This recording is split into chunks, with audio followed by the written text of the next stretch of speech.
I'm not an investment advisor. I am not a CPA. I am not teaching you anything. This is an entertainment account for entertainment, for shit talking, for memery, for having a good time. That is all it is. So, thank you for watching. Appreciate your time. Have a good day.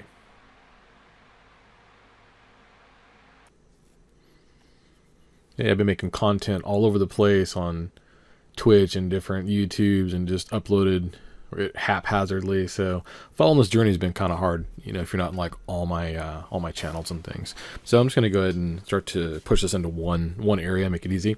This is 100% for fun. All right. This is not investment advice. This isn't like me saying like, hey, if I was you, you should do this. Actually, what I am saying is this is 100% pure entertainment. It is very risky, and you should not do anything I'm doing here other than watch this for your own fun. If I say things like, oh man, this is what I would do, that's what I mean. That's what I would do. It is not advice, okay? So don't get crazy. I lost another channel because God knows why.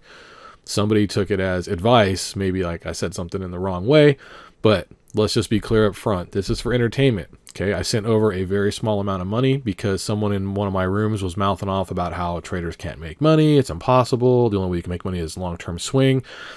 I disagree. And this is how I trade personally. So I'm just going to kind of document this. If I blow this account up, like no big deal. It's why I sent over, a little bit of money, which again, it's risky. Like as you'll see when I go through this, there were a couple trades that I could have won that I lost. And that kind of stuff happens, like, so if you had, big money and you were like, oh, I'm going to watch this guy, like I'm taking his advice, like I'm telling you, don't, because there are unseen haphazards that can wreck you. It's not worth, losing your life savings. Now, if you want to send over a few dollars for fun, like if you were saying like, hey, I watch a movie every Saturday, it costs me $20 to go to the movies, I'm okay spending $20, like, that's entertainment. That's how I see it. It's entertainment value. If you do any better than that, great. If you lose it, I don't know. I go to the Vegas casino. I see it as entertainment value. I don't go to the casino thinking like, oh man, I'm gonna become a millionaire. Like I go there with the intent to have a good time. So that's kind of what this is. So let's just start off like this, just for honesty, because these videos are different than the other videos, because I don't have the ability to move those over. A lot of those were just live shots sent over. So start here, right? Let's go to the deposit. So you can see like, nothing crazy. All right. So we sent over, real small money. We sent over, let's see. Let's change that date range because we sent another small amount. Okay. This is all that's ever been sent here, right? This is how the account started. Okay. You can go back to there. There's a 0.025, 0.40. So we're up a minor bit because we had a loss. We were doing really well. And I didn't realize that on this exchange that there is a time limit. Okay. There's a time limit to max open, and I would have sent over all the money in the world that I needed to save those two trades because I believed in the fact that they were coming back. And I hit a time limit, and within an hour or two, it was way in my favor and way in profits. That really sucked.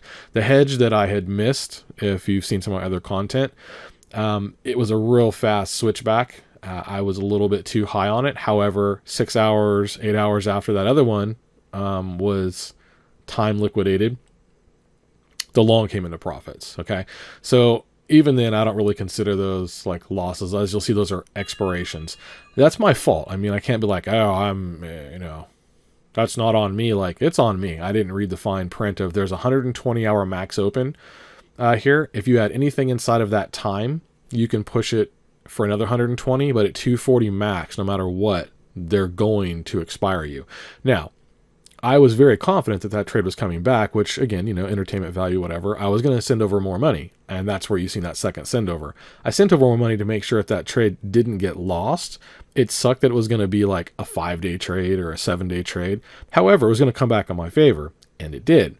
So as long as you are looking real close at the details and know what's going on, you can plan accordingly. I should have never dug in that deep, but let's just go through like the history in general. So, overall, not great big wins, but we're just after consistency, right? Like 10%. That's what I'm after. If I'm looking for good trades, and a good trade might be, fees plus a little bit. It might be taken off at a little bit underwater, for fees because you realize you got in the wrong direction. I realize I got in the wrong direction, and it's okay. Like, I'd rather take it off at a small loss than, have my pride tell me like, hey, keep digging. Like, don't do that. Had I known there was a time expire, I never would have kept digging those. Okay, that never would have happened. I would have took them off at the loss the second I realized the trend had changed against me versus being like, the trend's only going to go against me locally. It's fine. So if we look through this, right, win, win, win, win, win, win, win, win, win, win, win. Now we get into this one here. I accidentally took a 1x trade, and then I tried to dig it out real quick and get the leverage back up, and then I just realized like that's stupid, like just take it off. But I'd entered on mistake at 1x instead of 50. That's an auto sell. It's set to 100%. It hit 100, and like that was that. It was ramping really hard, and I didn't catch that I had the auto sell on, which I generally just leave it on anyway. But I also set something inside so that in case it starts ramping and pops to a quick wick, I'm out inside the wick instead of getting caught in snapbacks. Those are the two expirations, and those unfortunately I dug in on size way, way, way too much. But again, I had that utter belief that they were coming back around my way, and they did. So, whatever. But we've already recovered the losses from those, no problem, with just solid trading. So when this was the actual blocker for this, so I didn't get liquidated, it got left in, and when it got down there, it actuated. So when I signed in to check the trade, I had been liquidated or time expired by a couple of hours, and it had dipped further and also hit my blocker. So I was in at 1x, and I'm like, oh man, that sucks. So I just, I pushed a little bit of money into it when it got close to break even. And then as soon as it got over break even, I just got out with the miners of profit. Like, that's all I wanted was just my money back. No problem. Let's see. You can see I ramped that up from like the starter position of 0001, which is like, a movie. $20. No big deal. Okay, then we went on to the last session. So we just went, we got out of that, and then win, win, win, win, win. And then now we're inside of, I took the exact same position that I took here for the breakdown. I'm almost in the exact same position. I strongly believe that 18s were going to sweep. 18-1 did sweep. Looking at this right now, I also believe that this is going to come back down and maybe only go just below. That's why I have a sell limit set at 18,978, because I've been building this position up. I didn't get out into this. It wasn't quite good enough. And then as it bounced, I added a little more, and I brought my exit up a little higher. Brought the pricing, the amount that's in the trade, up a little bit as well. So that's where we're at. Right away, I have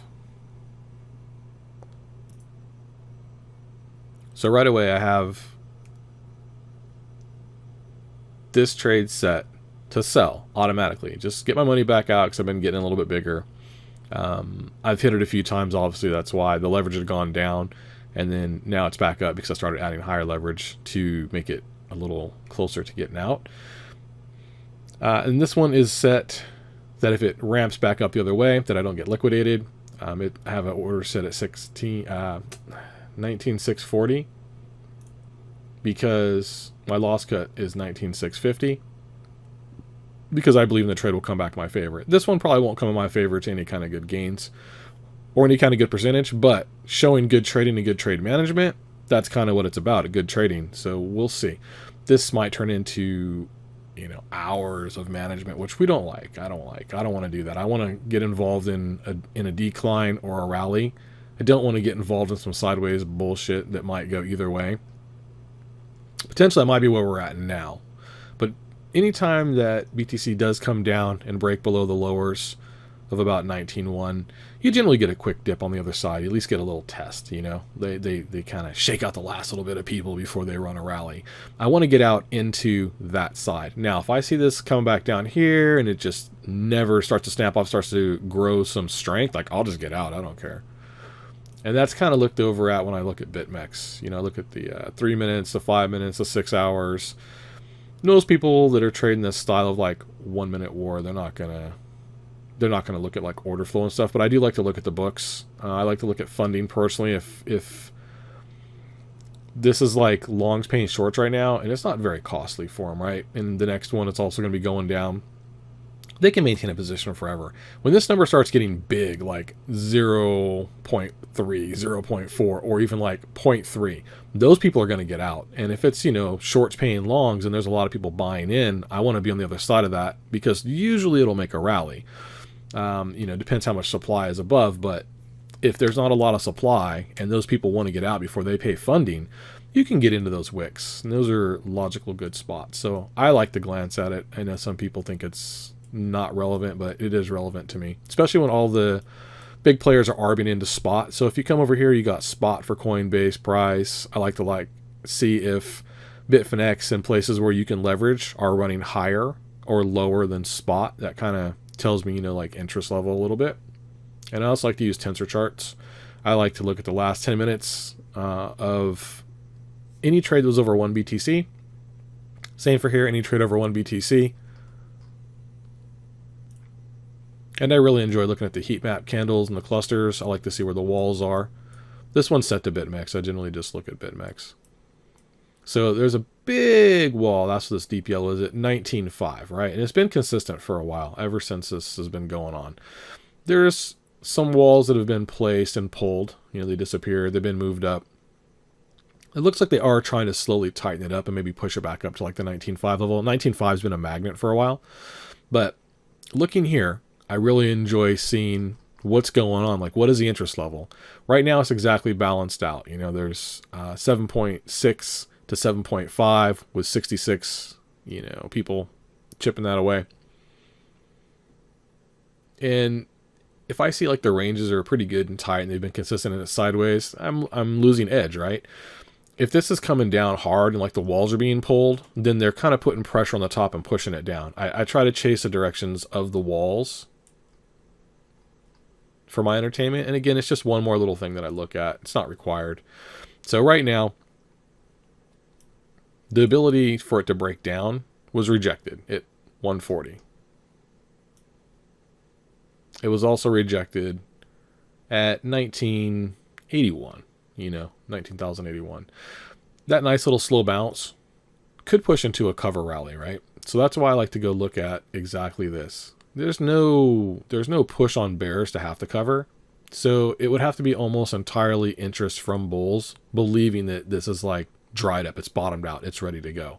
If I saw that happening, of course I'll take the loss. I'm only down, fees on a little percentage, but we're real close to getting out in decent gains and then resetting, and then we'll drop that amount that we're in the trade way back down to what we start at, which is 0.1 to 0.2. After I win like 10 trades, I'll double the size, and same thing, I'll go for 10 again. If I lose one along the way, I'll drop it back down one level so that I don't blow the account out. And I find that's the best way to keep my entertainment value high and to stay in the game. Like, I prefer doing this than I do going to like the movies or anything else. So for me, we'll see where we can take this little account. We sent over, I think it was a total of, 0.04 and a 0.25. So that's like 6.5. So we're up a little bit. Those two losses for the time expires definitely cost us a lot. They cost us a lot of good trading, a lot of good gains. Those were two bad trades. Those were my fault. You're never going to win 100% of everything anyway, but it really sucked that those would have been wins if it wasn't for the time expire, because I knew how to manage a trade. I knew sending over more money and protecting it for the local rally was fine. I just needed a little more time. And what else is important on here? So you got like your blockers so you don't get, blown off the chart if you want to. A lot of times, if you're trading isolated, because this isn't cross, sometimes it's better just to let a trade go, especially if you're trading like, entertainment value small, because it's not really worth the mental anguish of being inside of a trade for 5 or 10 days and worrying about, is it going to come back your way? Is it going to stop? Is it going to, stall? Like, that's not fun. Mentalness really counts on here. And if you're being abused, like you're on the wrong side of the trade, like right now we're slightly on the wrong side of the trade. We're at, minus 7, 8%. That's just part of trading. Like, you're not going to enter on perfect tops or bottoms. You kind of enter on the direction of. and things bounce back the other way a little bit. So I don't feel like mental anguish at 7. Now, if I get into this trade and it's been, 9 or 10 days and it just keeps coming down and just won't quite let me out, that becomes quite exasperating, like that's painful. It's not fun. So that starts to make bad decisions. Sometimes it's better just to let something get taken off at the minor loss or close to break even and just move on, like reset, let the chart do what it's going to do and come back. Like right now, it's trying to do its thing at, overhead at 200. 1, 2, 3, 4. If it gets strong and breaks over, like I'll be in trouble, like that will put me into a position of I'll have to wait a while for that interest to die out. However, if it keeps hitting this overhead and it keeps rejecting, it just can't get going, then the next time it comes down, I potentially have a lower low being formed, and that gets me closer to where I want to be. Those are kind of the things I'm looking at. Just the candle formations, the setup, the interest, the demand, the desire, what's going on spot versus, leverage, who's leading. I look at 24-hour highs and lows. Like right now, it's almost at the 24-hour high of 19,226. Probably a session just started recently. Yeah, a session just restarted. Their session breaks. And the low was, 19,139. So we're not in like a great position or range. It's 100, less than $100 a range, but the session just started. So I like to zoom back just a little bit further and see how the last session was going. In the last session, the highs were, up there. They were detrimental to this trade. They were 19,940, coming off of also just prior to that session, the low sweeps we talked about at 18.1. Now, did they drive everything up at 18.1? Potentially, you could have said that and be like, oh, look at that massive rally. It's going so well. And that was platforming. I really kind of thought that might have platformed off the 26. It didn't. My plan was to come back into a 19.6 pullback and trade into a long that bounced up to 23 test rejection. I have 3 trades. That's the ones down here that I did have. And every time, like we got in at 19.583, 50x, in that push, and it got soft, so we took some gains, got out, got back in at 19,670, it got soft, so we took some gains at 19,735, about $105. That gave us only 16% on the trade, and after fees 9%, but still win's a win, whatever. And then we took it again. It was looking good into this push. I really felt like it was going to go good. Came back down and then hit 19.26. That's where we got in that time, and I felt like really good about it. That time, the angular was just too high. The order flow was looking like crap. So I got out at 19,727. It did run on up to like 19.8. There's another $100 on the table, but I don't want to be greedy. I don't want to get out at like the top or trying to be top ticking or bottom ticking. I want to get out into the strength of a rally and be gone. I like to leave some meat on the table, let other people fight over that last little chunk, because all I really want to do is do this. I made 25%. 7% fees. I got to keep 18. Now again, it's an entertainment account, so at $20, a trade, it's not that much. On my other accounts, I do trade more, so that would be much more serious money. So my philosophy in that is, if this is the bottom, that's cool. I'm not trying to get out down there and be the very last trade, or trying to be up there and be like, oh, I'm the best. I got the one trade in the world, the bottom tick or the top tick. Like, that's how you get wrecked. That's actually how I got caught in that stupid hedge at the top. I put a little bit too much cream on the top, and I thought, it's running, it's stretching. So instead of taking it off logically to where I knew, like, there's the tops, 1, 2, 3. A logical spot to put an exit would be just below the tops, right? And then if you see strength building, move it up. That's fine. But if you try to just set it from there, like, above the height of those candles, and it fails, like you're the last dude. And if there wasn't this little blow off top and it just rejected into this, like, you're this dude. That's no fun. Or you're that chick. You don't want to be that trader. That's not the place to be. So taking it off into the strength of rallies and covering into the dips, before it gets, too crazy, that's the place to be. Now, when I zoom this out to talk about this is starting to look a lot more bottomed out and starting to maybe rally back up to that 20,300 area I was looking at originally from there. I probably need to get out of this trade soon. This is probably not going to come back my way. If I get lucky at this point, because there's some low sweeps here at like 1980, we might get a little bit of a retest before they dry it, if they can dry it up. If that retest comes in that area and it just can't break down, like after a few taps, with this kind of formation coming off the drops, you'll probably get a rally. Even if it's a cover rally, who cares? You don't want to be snapped in $500 or $600 underwater on a leveraged trade. Entertainment or not, it's not fun to lose any kind of money. It's not fun to lose a trade. So I try not to think about the money in the trade. I just try to look at the trade and make good trades. So we would like to get out down there, but if it gets right back down to our break even because we're sized up, we'll get out, because the potential for it to rally off is 50-50 and the potential for it to break down is a little bit less. We'll probably end up going more sideways for a while it retests. And if it just gets down there and it's soft and it starts to go the other way, that's fine. We'll get out and we'll open a new trade once there's new data, because new data negates everything we just talked about. Who cares? Like that rally is over. This interest is over. Those people have sold. These people have bought. New people come into the game. They're waking up. They're waking up in Asia. They're waking up in America, whatever. And they're looking at the new set of data on the chart and they're like, oh man, yeah, 19,000 didn't hold. Yeah, I'm good shorting this. Or they wake up, at that time, they're like, ooh, it's tested it 3 or 4 times. Like, this looks great. I'm willing to buy now. You've got new interest. So you really have to play the chart of the new interest in the set of the candles. At least, again, not investment advice, not telling you what to do. When I say you, again, it's just, that's just the way I talk. It's not advice. Anyway, so hopefully we'll get this to come back down our way. I'll probably pause the video here for a little bit, let it play out, because this is going to take a while. And the video is already excessively long, but this is like the intro to me tying up all the other videos that have been shot other places, explaining like what was going on and what I was doing. And I can't really put those into a singular video. So hopefully I covered most. If not, I'll make some secondary videos to go on this.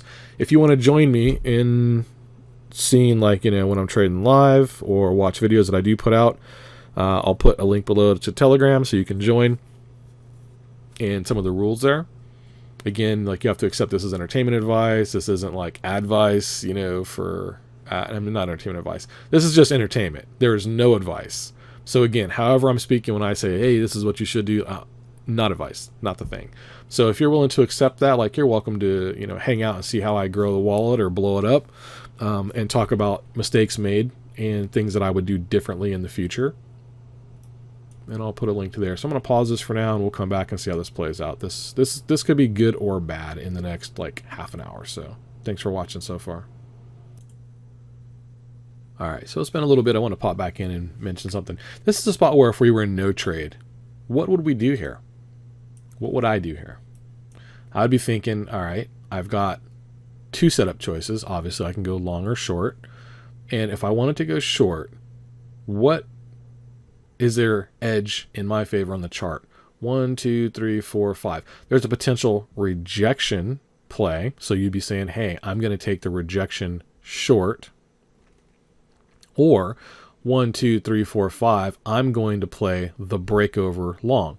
So that is where you need to start looking at the chart a little bit, looking at order flow and trying to decide which is more in your favor.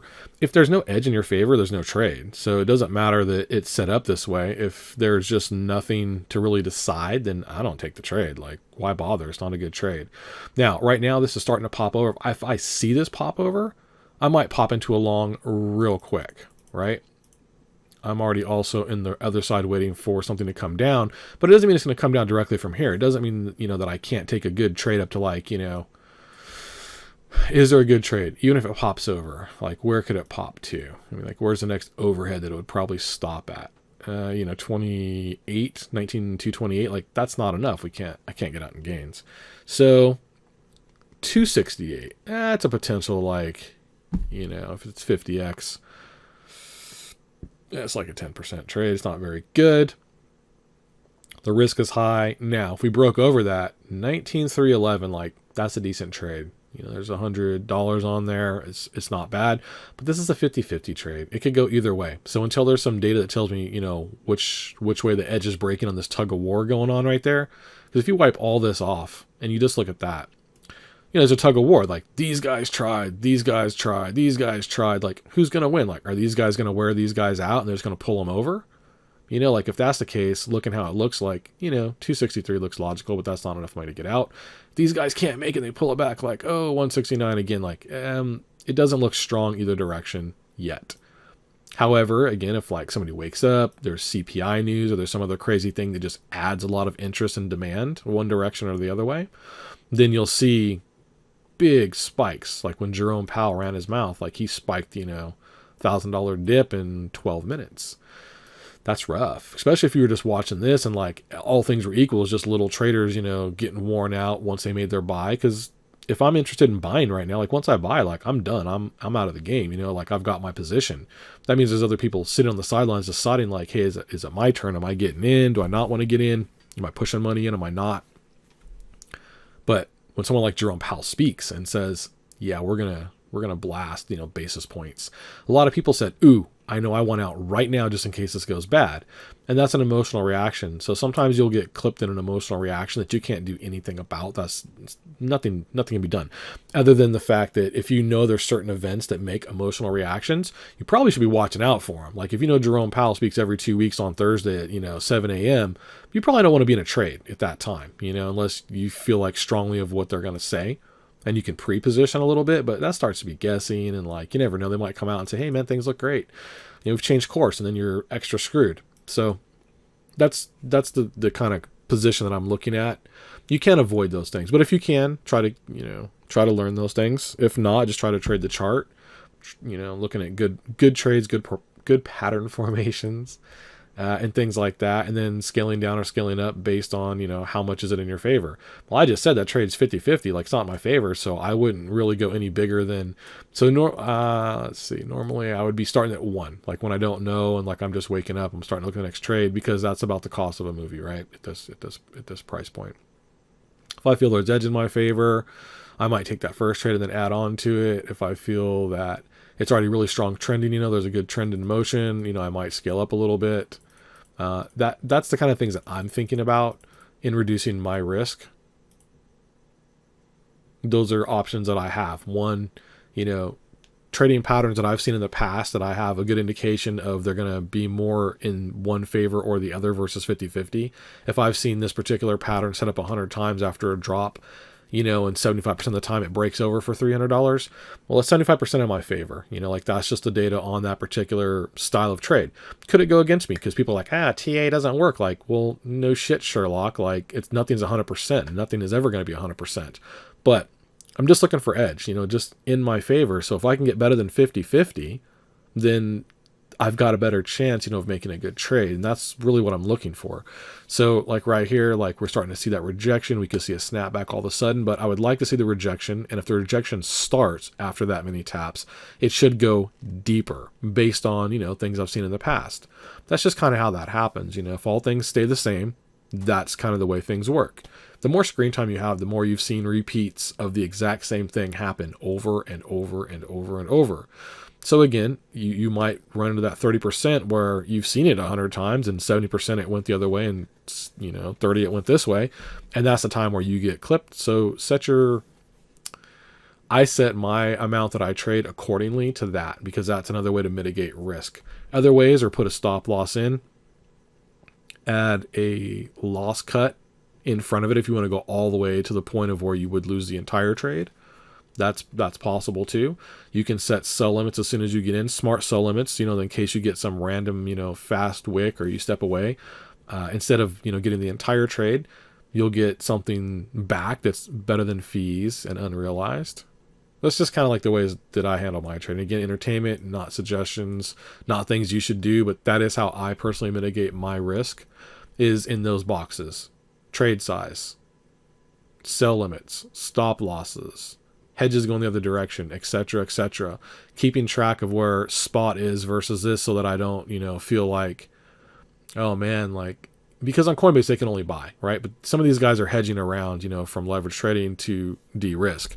So sometimes when they're buying, these guys are short heavy someplace else. It's just how they're doing it. So I try to keep that in mind. I keep track of the walls, kind of important a little bit. To me, anyway. Maybe not to everybody. Let's refresh that. And I keep track of the actual trend on a little bit higher time frame over here from the 6 hour down, because I really only want to trade the local trend. I do look at liquidations. If I see a lot of liquidations, obviously that means that they're buying these guys in, right? So when they bought all these guys in, what happened? Well, the price rallied. I mean, it's just kind of common sense, right? It didn't rally a lot, but, you know, there was, let's see, 16 or 9106 up to, you know, 93, 9376. That's $400. That's enough to catch a $200 trade at 50x. Like, it's decent. You know, it's another movie in your back pocket. So I'm looking at this trade, right? And I'm looking at this trend. So it was going real nice, and now it's slowing down, and it's actually almost, and it could be reversing. That could just be, you know, bears covering. It could be longs deciding that 19,000 is the bottom, and they're ready to start buying. They're feeling confident. They got money. That's the things that I want to look at. Like, that kind of technical analysis is important. Candle technical analysis is important to me. I know there's another famous YouTube out there that says looking at candles isn't technical analysis, but it is. Hate to inform him, but it just is what it is. So this part of technical analysis is I'm looking at the formations and the patterns, you know, forming. We're going to break down lower time frame. It's continuing to kind of show that the interest to sell off is kind of done. So 15-minute, you've had a little bit of pullback, and that's fine. That's where we talked about those ranges of where I think I might be able to get out overhead or down below if it just sticks inside those bands until there's enough interest either to push over or to push down through. So I just keep looking at those. So like we're looking at that little rally that started also got flat, and it said, well, it's topped out. You know, that technical analysis of that candle run says, you know, most likely like they're getting, you know, they're getting worn out. So either bears are done covering and bulls are done buying for that run of people. And now these guys are like, I don't know, maybe. You know, there's some indecision,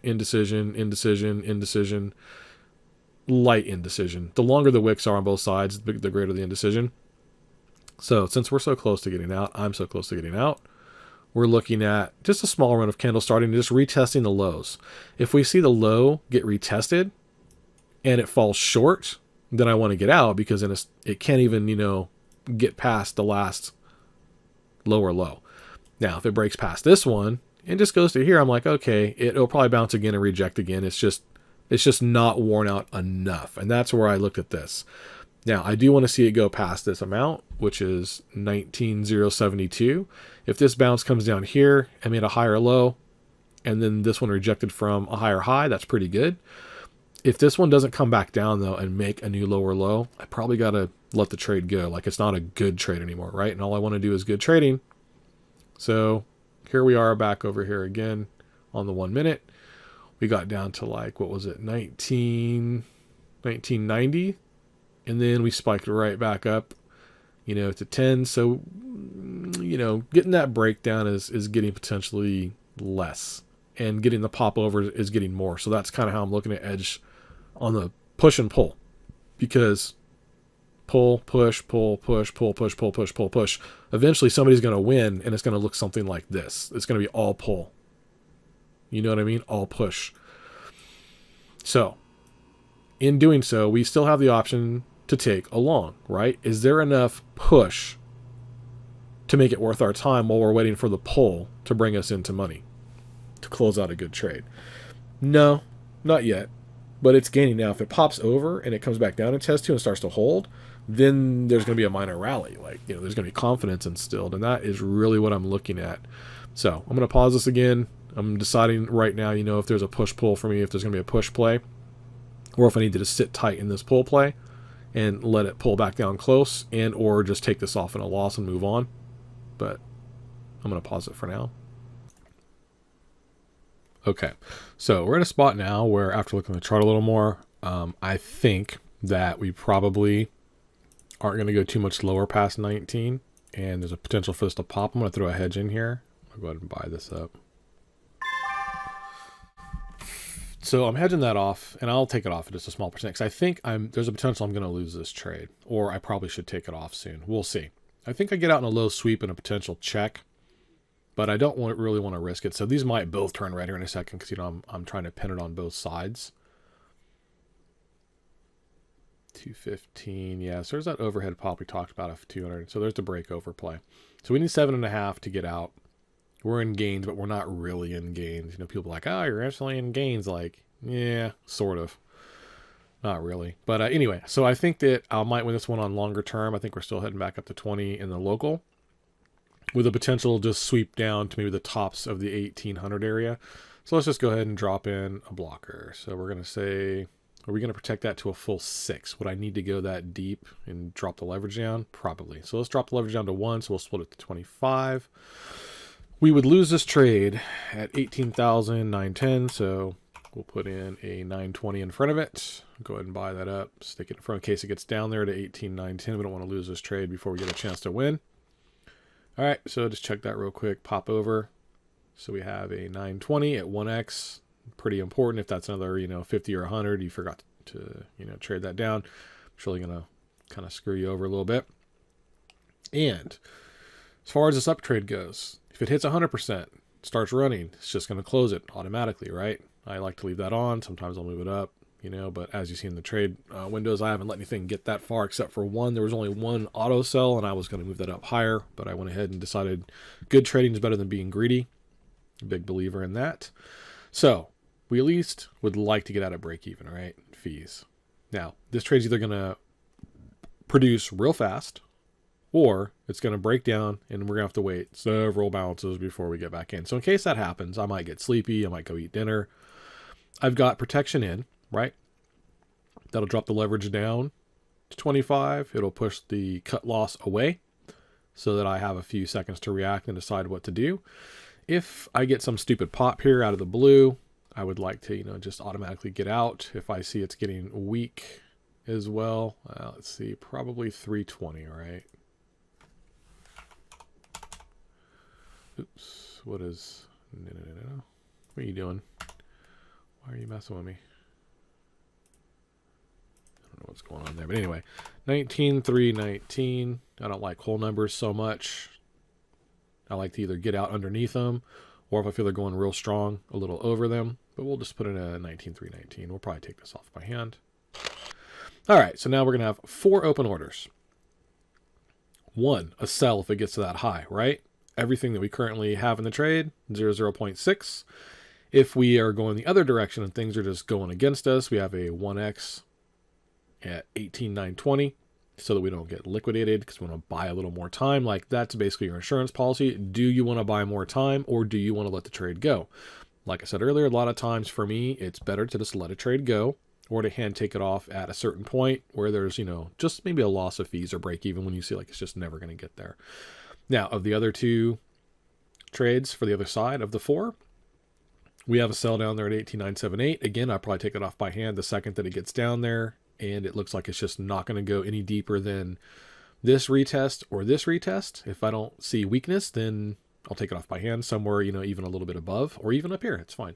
It's okay. I don't consider that bad trade. I consider that good risk management personally for myself and my account and my mental well-being. Our last trade that we have in there as well is a protection buy. If this trade goes against us right now, up to 19,640, it's going to go ahead and do the same thing. It's going to enable a new trade. At 1x, it's going to bring our leverage down from 30 to 15, and it's going to push the cut loss further away so that I have a chance to come in and look at the trends and decide, like, is it totally against me? Or do I need to just give those dollars to the exchange and move on? Or is it worth buying more time? And that's all that really does. So right now, if we get pinned between these 2, we'll have 2 trades in the red, which it doesn't really matter because if it's just stuck sideways in here, unless we hit a time limit expiration, we're fine. If it rallies for a little bit before it gets weak, we can take a little off and make a good trade. We're fine. And then that gives us the ability to kind of pad taking this off. So while we might have took that off at a loss, these gains will help offset that so that we're, not so far behind. Keep our trading account in the game so that we can keep practicing, keep having entertainment value, like that's the main thing. Like, do I want to go watch a 4-hour movie right now, with the drive and the parking and the getting my ticket and buying my popcorn? Or do I want to do this for 6 hours? I want to do this. Like, I like this. This is fun. You get to think about a lot of data. There's a lot of mental engagement where if I go to a movie, like, I'm just vegged out. This has me entertained and engaged. So for me, this is where my entertainment value really lay. So I'm going to go ahead and pause this, see how this plays out, see what we get out of first. Are we going to get out of this short, our actual position first? Or are we going to get out of this hedge that's just kind of there because in general, 19 kind of looks like it might be holding out, and would 19375 probably retest? Yeah, that's the zone right there. There's one right there, one right there, one right there. All right, here's to the underside of that. Let's drop it down a little lower. 19322. That would be a great exit. Oh, that's what we said just about 19319. Now, is that going to happen in the next 2 or 3, 4 minutes? In a spike, it could. Some demand comes out of nowhere, like we talked about CPI indexes or some good news. Sure. Rather than that, though, it's probably going to take, a couple rejections of no breakdown, and then it's going to take a little spike in a rally. So I feel like both are pretty decently in a good place right now, and I'm getting tons of entertainment value. I'm max interested right now. I'm watching both sides. I'm looking at a lot of data. I'm having a good evening. This is how I spend my Friday night. Now, I'm going to go ahead and pause this, let these two develop. I would like to really get out of the BTC down because of the two positions. I'm double the size in, and if it starts to rally, I'm growing size again. And if it gets to 19.6 and then the rally really starts and it goes up to 22, like I'm going to lose all of that versus I could have just let it go, back when it was at fees, back when it was slightly under, back over here when I was like, no, I want some more. Like that wasn't a good trade. I decided that I wanted to wait for the breakdown because I felt there'd be a minor overhead rally and then a rejection. And it's taken way too long. Like look at the hours, from 6 to, whatever this is, midnight. That's a lot of hours to let that develop. Like, I want to be in a trade in and out in like an hour or two. I'd rather sit here for my entertainment value with no money in the trade, waiting for a good rally or a decline to start, than just getting in haphazardly and being like, hey, like, let's see where it goes. That's how I got caught in that time expire too. That's the problem. Because if you go decide to get taken for a ride all over hell, if you have a time limit, like 5 days, 120 hours, there's an end to the trade, whether you want it to be done or not. And no matter what's going on, whether it's, a few $100 above your exit, which happened to me, and then within an hour or two, it breaks way down like it did here, I would have been like over here, like I got bought in right there because of time expire. And then it was like, a couple hours later, bang. And it's like, oh, that's beautiful because my break even was like, somewhere up in there, and I got bought in at like 940 or something stupid. We can go look, but that's really, really abusive. And then if you look at the long hedge I had, and right after that, that was good to go too. That's why I don't like to get into trades randomly just wherever and be like, oh man, let's just jump in it for the fun of it. Like, no, let's not do that. So right now we're stuck in a little sideways, after a big drop, a big decline. There's some indecision, push, pull, push, pull, push, pull. It's not the best place to trade because you have to be a lot more engaged, but because I like the entertainment value, the being engaged is fine. But this is all the crazy shit that's going through my head, and this is why it's so much entertainment value for me versus a movie just vegging out, because I get to think about all that stuff. I get to question all that and be like, hey man, what happens if this happens? Oh, look, what did happen? And then seeing what did happen too after events occur, like Powell speaking. That's an educational event that most people didn't get. They'll come back and look at a chart and be like, whoa, there's a great big red candle. But they have no correlation to what it was. The more that you're around and you get to see big wicks one way or the other and know what caused them, that's information in your brain that other traders that weren't around, they don't have. So what happens? You have an edge over them. Even though you could still be wrong because there could be a lucky guess, something else could happen that's even bigger. Like, yeah, Powell speaks. And then, he's like, hey, we're going to make sure that the economy is strong and we're going to start loaning tons of money. And everyone's like, yeah, right. And then say, BTC starts running like 25,000 because everyone's like excited and they're bullish. And then Putin, launches a nuke. Well, BTC is going to like $10. It doesn't matter what Powell said. There's a bigger event going on.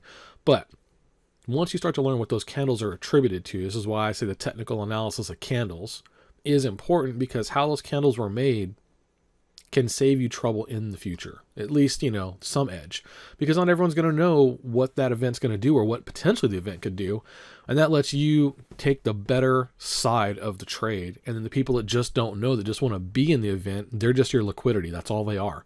So that's why I like to spend my Friday nights like this. That's utterly just enjoyable for me. So I hope that you find the same enjoyment for entertainment trading yourself, or even just watch other people trade. Like, that's fun too. Pause this again and let this develop some more. All right, so here we are back. looking at the psychological 200, it's a solid number. We popped over the top. We talked about looking at how it tested when it came back down to it. We were going to see if 200 is going to be strong and hold, and then start to change the push-pull into a rally, or if it's just going to show like, it was one more failed attempt.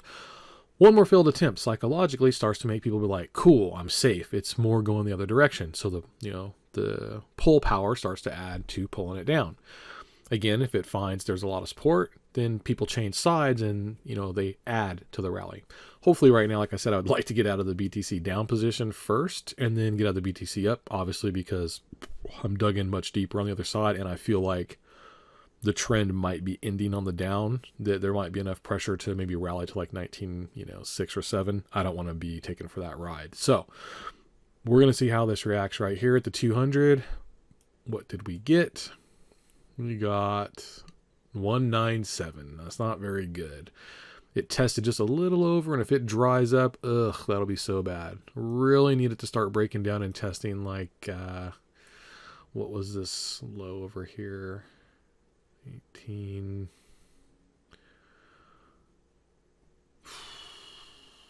Really need to get below 183 to really make it start to, test this one, and that one.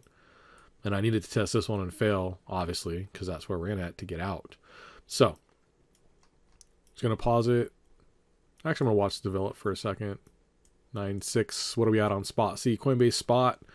And it's only bouncing around about $2, meaning that there's not a lot of indecision. When you start to see it bounce around like $12, $15, jump up to like, 19,210 from like 19,970, and then all of a sudden it goes back down to like 19,187. The spread starts jumping around. When it starts getting more and more distance on the jumps, that volatility is increasing. And as soon as that volatility starts to push-pull one direction harder, it'll really amplify. So there's a potential for that rally to start or that decline to start and get going really fast. So I want to be around for it just in case. And a lot of whole numbers, that happens at, like 100, 200, 300, 400. But it gets real big around, like 19,000, 18,000, the big whole numbers. And then beyond that, psychologically, like 19 to 20, that's huge. You're going into like an entire new range of 20,000 plus. And then the same thing again at like 25, 30, 35, 40. While 31 is still a big deal, it's not as big a deal as breaking out of the 20,000 range into the 30,000 range. Now you're in the bottom half of the 31,000 range. You see what I mean? Like that, those are kind of more important. So you tend to find more volatility in those areas as people start feeling like confident that it's going one way or the other.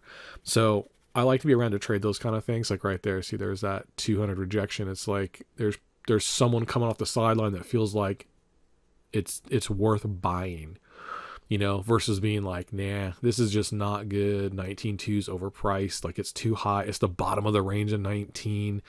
Someone somewhere has seen 19 hold and feels like the bottom of the range at 19 is a good position to enter and to try to take a ride all the way up, to like a 20,000 check. So the more that I'm seeing this, the more that I realize I probably really need to get out unless I see something majorly shift out of nowhere. So I'm going to pause this again and let it do its thing. All right, so we let about 20, 30 minutes go by, and 2 didn't exactly hold. It got kind of soft, so that's pretty good news for our BTC down trade. However, the down push was stalled in a really crappy area. So while it is a little bit better for our BTC down position right now for us to get out, it's not fantastic. That's telling me more and more like I probably want to get out as close as I can to break even and probably start to bet more on this BTC up position. As there's just no real interest to like really push it down. It's just not there. So it's really running the risk of the push becoming stronger than the pull. That kind of worries me a little bit. However, we're in real small both sides, so it doesn't matter to take it off. Like that's fine. We'll win one of these, possibly both. But I'm keeping a close eye on that overhead 200. I'd like to see it reject. I'm hoping that was just a little foray into seeing like where the interest was, and as soon as they got up there, like the interest just kind of died out. Two, testing from above was kind of having an issue. I hate to see that they went just a little lower to dry it out and get a minor run. That would change our idea too if that happens, to just kind of get out a little bit overhead, maybe even before 319, as it really isn't showing strength in either direction just yet short term. Longer term though, like I said, it seems like the 19,000 area is potentially forming enough of a bottom to increase interest, and I don't like that. So it could be 18,000 tomorrow. Like, it doesn't really matter. Like, anything could change in the next 8 hours. You know, things can get going one direction or the other. But as far as it is up to now, the data, it's very lackadaisical. It's sluggish. There's not a lot of interest one direction or the other. And given that we've just come off the 18.1 and then all the way up to 20,000, came back down to 19, we're settled dead middle in the range of that between 18.1 and 19,009. I don't like the fact that it's just dead mid-range, and it's also just above the very bottom of the range at 19,000. So the rerun to either side, bigger picture, is a reality. It's just, it's going to be dictated by the lower term of who shows up first, you know. More bears and more, you know, longs feeling like they want to cut some losses, or the other way around. You know, it's really a matter of who shows up first. So we're going to keep waiting to see who shows up first before we start making a real hard decision and talking about like, oh yeah, we're definitely going to 20 before we go to 18, or that we're definitely going to 18 before we go to 20. Like, that can't be said right now. There's not enough recent history and data, and there's no strength. Like I said, it's lackadaisical. It's just kind of floating around both directions. So our edge is not very good. We're going to wait till some edge develops, you know, in a couple $100 ranges and pockets, and wait for the big range push. You know, like if 19,000 holds up and we start to see strength building and interest coming on strong, then we'll take a long for the 20,000 check. If it just kind of comes on a little bit, there's a little bit of interest, like, you know, we'll try to take a couple $100 one way or the other pocket trade. So these are both pocket trades, more or less, that we're looking at right now. Like, I don't believe that 19,000 that I'm in on that short is going to go to 18 right now. It could, sure, but it's just, there's not enough demand or interest one way or the other just yet. So we'll try to get out of that and then reposition as the trade really shows up. So pause this again, see what happens. 19,190, you know, it's not great. It's just lackadaisically checking these lowers. Like I said, it had to get below 7.9, right? 7.9 was our low there. And what did we get? We got 80. That fucking sucks. Like, you know, it's just $1 over, and like, it doesn't really appear to mean anything, but what it does mean is that it's still a higher low, that technically that they couldn't get past down. There's some kind of wall there. So I'd like to see this, you know, start to chip away. I want to see that 7.9 chipped away at, you know, and then I want to see that 143 chipped away at down there. That would make me happy. And then go from there. Like, once we're reset and we can size back down to like entry trades, because then we can put more cushion in place. I'm running out of cushion, you know, like we talked about, for buying more time. I'm getting almost to where I'm almost all in on both sides, because the main trades are getting bigger and bigger. So to, you know, lock up money for pushaways is becoming a problem. And we need to get out of one of these trades and reset back down to minimum size, and then start over, and also in a better position versus like just pocket trades, which I'm going to keep making pocket trades. It's not going to make any difference. You know, again, this is entertainment. So I'm really enjoying the pocket trades, but is it like the most optimal trade? No, it's like watching a B or C grade movie. It's something you do, like, you know, in the off hours when you got nothing better to do, versus, you know, going to see a blockbuster. Like, this is a blockbuster trade. You know, you're talking about 20,000, you know, down to 19. Like, that's a blockbuster trade. It happened fast, inside of 6 hours, you know, not over 3 months. That's the difference. You know, pocket trades all day long is fine, but we really want to find blockbusters for our max entertainment value. So, all right, cool. Back in after some time. We had a little bit of more development in our favor. The pull is becoming more than the push. That 200 finally just got underneath, and then it was testing from underneath and pushing it down. How far down we go, who knows? But the most important thing we're looking for is to make sure that we're testing a lower. The low there is 19,170. The low now is 19,160. We were looking for an 878 break. And then from the 7-8 break, or no, it's straight 70, right? 70, 75. What was this? I guess it was right here. That's an 80. So we're looking for an 80 and a 70 to get rid of those. And now we're looking for really to test under this lower right here. I think it was a 79, wasn't it? I think it was a 79.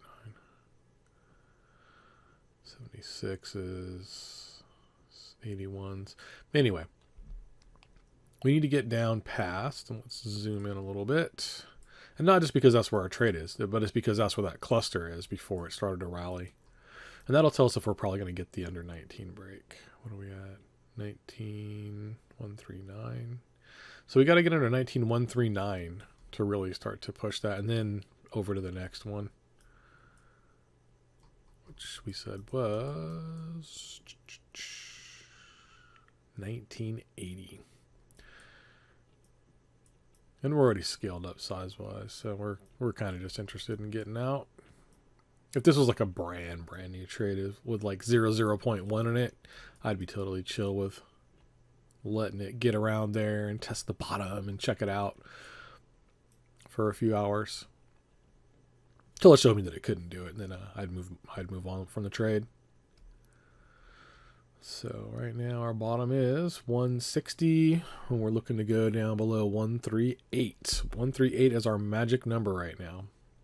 Let's go ahead and pause this and wait. We might get some quick rips, but those candles look kind of reversey. Maybe go back up and test 200. Meander around some more. Screw around in a $20, $30 range. Just waste our time. All right, so I was out for a bit. Came back and saw that. I would have liked to have actually closed that. I think it's pretty close to fees and getting out because I don't feel real great about the continued downtrend like we talked about. At least right now. I mean, it could totally snap off and I'm fine opening a new position and starting over in the size. But for now, I'd like to de-risk and just get out of that. I was stepped away and I missed that. So let's take a look. So the low was 137. We talked about we needed to get past each of the other special areas. Was it 141? Okay, 139. 139. Okay, 137. 137's got potential. We're moving past that cluster. We're testing it, and we tested past it. Hopefully it doesn't find some rampy run and dry up there. I really am going to hang on here for a little bit longer. I mean, even though worst case right now, if we took it off, 4% of fees, 2% of loss. I mean, it's very, very nominal. It's nothing. It would probably be the wise thing to do. But I'm going to watch it for a couple minutes just because I was out letting this develop. I've paused the video, several times for like a couple hours now. And this is kind of what we got, this sideways grindy price action. And we had taken a hedge because I wanted to get in before it was too far away, because the last time I did this, I had the issue where the spread was too wide. And I still think that this will probably dry up and take a run. I was okay hedging there in case this took off to offset the loss so I could take this off when it came back down. So I'd have, a net even, trade. So now I'm not too worried about this. This is also, under half the size. I've got space, to push it away. And I'll make that decision once I close this trade if I feel like the up position is a problem. And we're going to the weekend, and it is very dumpy into the weekend quite often. And that up trade might actually be a problem. However, we just opened. We have 5 days to close it. And do I think it can go low enough to liquidate me? No. There's enough in the account to just keep pushing all the way back down to 1x and keep the trade alive up to like 13,000. Do I think we'll lose this range of 13,000, like over the weekend or in 10 days? No, I don't. So we're really in a position of, do we bother growing that trade any further or just taking it off? Like I said, it was a minor hedge. It is a little bit of a loss, it would kind of suck, but it's not far away. Now would be the time, or the next time it rallies back up, just, take them both off at break even, go eat some dinner, go do something for a few hours, 6 hours, 12 hours, and let the market work itself out in this weird kind of range of, they're not quite sure what they want to do. The push pull is too even right now. So that's just all the things going through my mind that I'm thinking about. And again, like, that's great entertainment for me. Like, I get to be engaged. This has been like 6 hours now. I've spent less on this, even if I took the losses off right now, than I would have spent on a movie. Like, that's good entertainment for me. I think that's fun. And I also believe that we trade who we are. So the ways that we make decisions in life are reflected in how we trade, and trades, how we enter and exit, are also the same way we make choices in life, like about, friends, family, business, for real willy-nilly and just jump in every old trade. Like, you might walk on the street and someone's like, hey bro, want to be friends? And you're like, yeah. Like, you don't take any risk assessment. Like, you just jump into things. Like, that's not good. However, if you're someone who sees like a pretty decent setup and you're like, oh wow, I know that bull flags have a 70% follow through, and you're in a really good position to enter, and you're like, no, I just can't do it. You'll probably be the same way in business. If someone offers you a really good opportunity that's, more in your favor, and you have a chance to actually improve your life, you'll probably be like, oh no, like, what about inflation? What if this happens? What if a meteor comes? Like, man, something can always happen. Like, even with a bull flag, with a 70-30 push through, like, sometimes it just doesn't work out. But again, you trade who you are. You make decisions based on life. Also how you trade. They're the same thing. Nothing changes. So not only do I get to use this for entertainment value, I also get to look at why I made the trade, reflect on it, and self-improve. And like I talked about on this video, I tried to recap some things that happened in other videos that you're never going to see. That was the conversation, like, why did I get myself into a position where there was an expiration close? I could sit around and be all day and be like, oh, well, I can prove by looking at the chart that I was going to win these within an hour. Like, this is totally Fibit's fault. Like, it's got nothing to do with Fibit. That's my fault. That's my fault for not reading the fine details because, I don't know, whatever. Like, I have to sit around and really think about why I didn't go read the details. Like, what got me into a trade to just start randomly trading on a new exchange, and I didn't look at the rules. I was just really confident that, the trade was good. And I didn't even look at the entire set of risk factors. So that tells me, like, if I go to buy a business, like I own real life business, if I go buy the next one, like, I clearly just showed myself that I do have a little bit of a research problem. Like, maybe I don't research enough. So since I am about to start a new business coming up soon that's out of my direct wheelhouse, like all business is kind of the same, but I may have missed some due diligence. So I'm going to go back, put that on pause, and look a little deeper since it's real estate business type stuff and not things that I know second nature, and really cross the T's and dot my I's, because for a very low amount of money that I just lost here in my education of, entertainment, I uncovered a problem with me personally. Now, also how I look at that problem tells you a lot. Like, am I over here blaming Fibit? Am I crying about it? Like, no, it's, like, it has value to me in so many ways. Beyond trading, it wasn't even just like, oh, I'd like to make some money. Like, the second you want to make money, you will always lose. If you don't have the focus of you want to make a good trade or you want to be a good person, like, there's some kind of value, intrinsic, esoterical goodwill, like, you're trying to, like, make good karma or just whatever, then you will, because your focus is on making the right choices to make that happen. Versus when you're focused on money, like, it becomes more emotional and you're like, oh, I got to watch the money, versus looking at, hey man, I need to go read the details, because a good trade would dictate that I read the details. I did not. So now I have 2 losses inside of a 100% track record of wins, which tells you, like, overall, I'm pretty solid in the way I think and what I do and, like, my methods and my operations. However, there is a problem, and that problem could have been a huge trade. Like, what if this had been happening after this was a huge account? And that was like, $10,000, $20,000 on the line. Like, I would have lost money for no reason, only because there's a problem I hadn't discovered with myself. So again, entertainment value, self-discovery value, translation to real world value, because I do business, like, this is all super cheap to me. I could throw money away like this all day long, and it is just the same idea of throwing away money going out to eat versus cooking at home, throwing away money on the casino, like, for just entertainment, because I don't go there and expect I'm going to pay my rent. I go there to play some blackjack and enjoy myself, enjoy the atmosphere. And if, I set aside X amount of dollars and say, hey, that's, something I can afford to lose, don't really care one way or the other, it's nice to come home with more than you went in with, but that's not the focus. The focus is going there, look at the cards, having a good time, trying to get some screen time, like you were trading, get some, time behind the cards, see the way certain things are dealt, and try to get yourself into a position of knowing, like, what's the better choice? What makes a good trade? What makes a good hit on the cards? What puts you in a position, like, you can only see one card face up on the dealer, right? So if I'm putting down, like, a $25 bet, it's okay. Like, I'm not trying to pay rent. I'm paying for the experience and the education to find out how I think. There's people that go to the psychiatrist and pay for that shit, hundreds of dollars an hour. I mean, I can do it for, like we just did here, for, $40 over 6 hours. And I'm probably going to get out with either a minimal loss or both trades won. They're both decent trades still. They're both in the right zone and direction. I'm still managing them correctly. You have to manage yourself well in life if you're ever going to have anything. And I personally find that trading is one of the best things to ever achieve that, life experience. Like, I don't want to go out and find out I have a flaw and get stabbed because I randomly make friends like I'm too nice.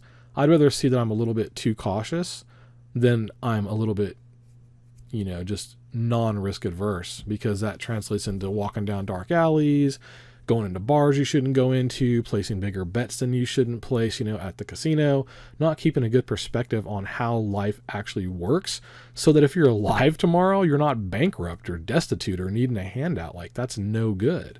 So all that being said, again, I don't really see trading as gambling. Some people do. My focus isn't really to make money, but if you make good choices and make good entries, then money's a byproduct of that. And that's why I said, like, you don't focus on making money, you focus on making good trades. If you do that, then money is just something that comes along with it. However, if you're chasing money, like, a lot of times you'll skip, really good rules. You'll start to throw less caution, to the wind and be like, nah, I'm going to win this. I got this. Let's do this. That's emotional. That's illogical. Like, you want to stay as logical as you can inside of any choice you make in life. Like, I'm going to start a new business. I'm putting a lot of money into it. And I'm really glad that I saw this happen on this trade, because it did just slow me down. It made me realize, with my great track record in real life too, there is a problem.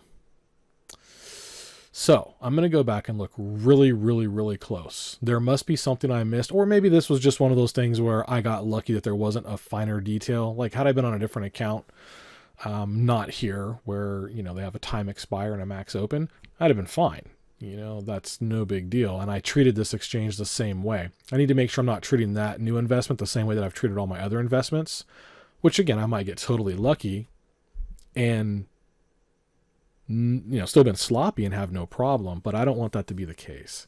So I really appreciate the fact that I was able to trade here on 5-bit, that they gave me the opportunity, to learn something new about myself and have it minimally cost me, like the price of going to a movie. Like, wow, what great self evaluation and in depth you can get for such a low cost, where if I went to the movies, I ate some popcorn, I watched a movie, I learned nothing. I sat there brain dead, being entertained. I sat there thinking about nothing, doing nothing. Like, it was worth nothing other than maybe taking some stress off. And sometimes that is fun to do, but that's not what I need. So, trading can be entertainment for you. It can be therapy. It can be all kinds of things, just whatever it is to you. But just never forget, like, however you see this position close going, the opens and closes, that tells you who you are, tells you how you make choices in life. And if you keep losing them all, you got problems in life.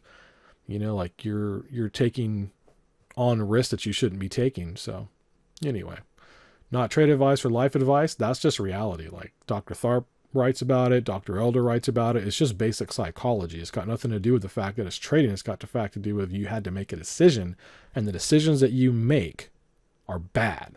That's the only thing that I see trading as. I don't see trading for, again, anything else other than gains or entertainment and for self-evaluation. Like, that's the point.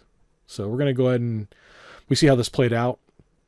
We did get the next lower low, but like, we got it here. It's taking forever to develop, and I don't like that. So I'm going to pay a little more attention, a little closer, and actually close out the next time it dips and just reset.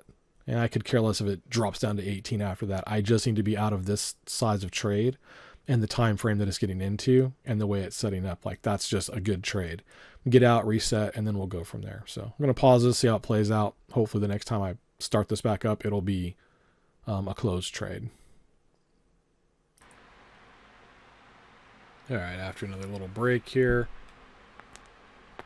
little rally, little pullback. Still not quite down there, so close. We're at 153 and we need 143 to get out. We need an entire $10 to move into unrealized to realized, and then 4.56 to get out. Oh man, that's harsh, but I feel like we're gonna get it. Might take 3 or 4 more bounces or rallies, but oh my god, it'd be nice to be out of this finally. Too long of a trade. I don't like long trades. I want to be in, out, and look for the next opportunities. Being stuck in that one, I missed all these little pullbacks to let it bounce too far away from me. But let's just see. We're going to let this run for a minute. See if we get the exit we're looking for. Hopefully it'd be nice. But it doesn't look good. We had a couple short candles there after a nice run.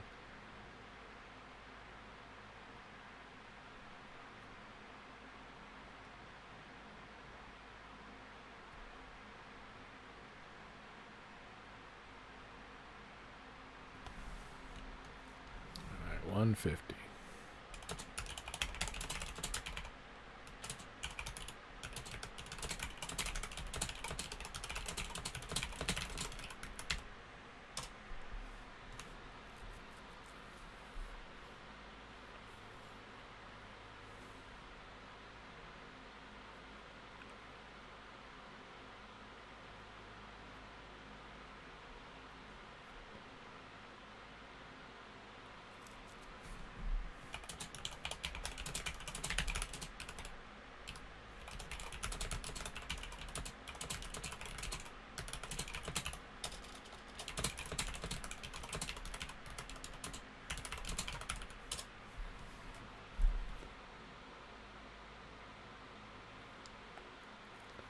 Alright, 150 playing peekaboo. 149.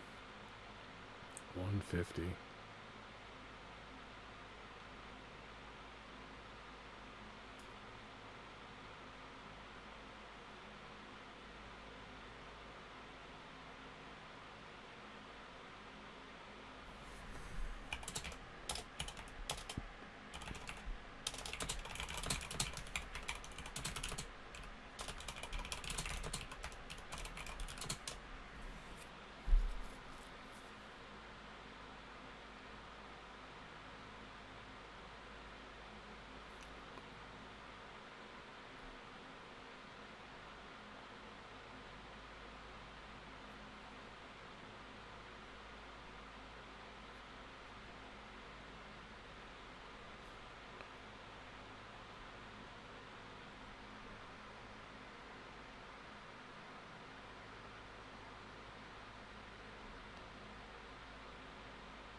Looks like it's going to be a slow development.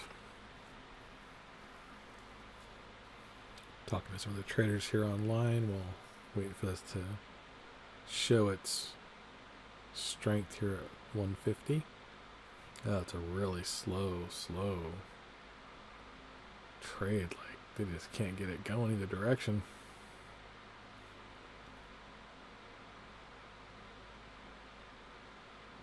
$152. Just in there. Oh my goodness.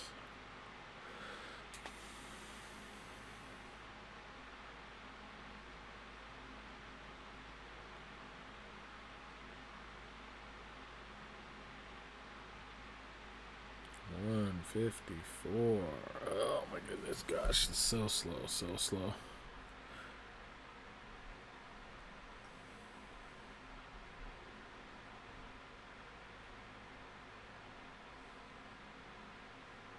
All right, so our BTC up position. It's a little bit out of pocket.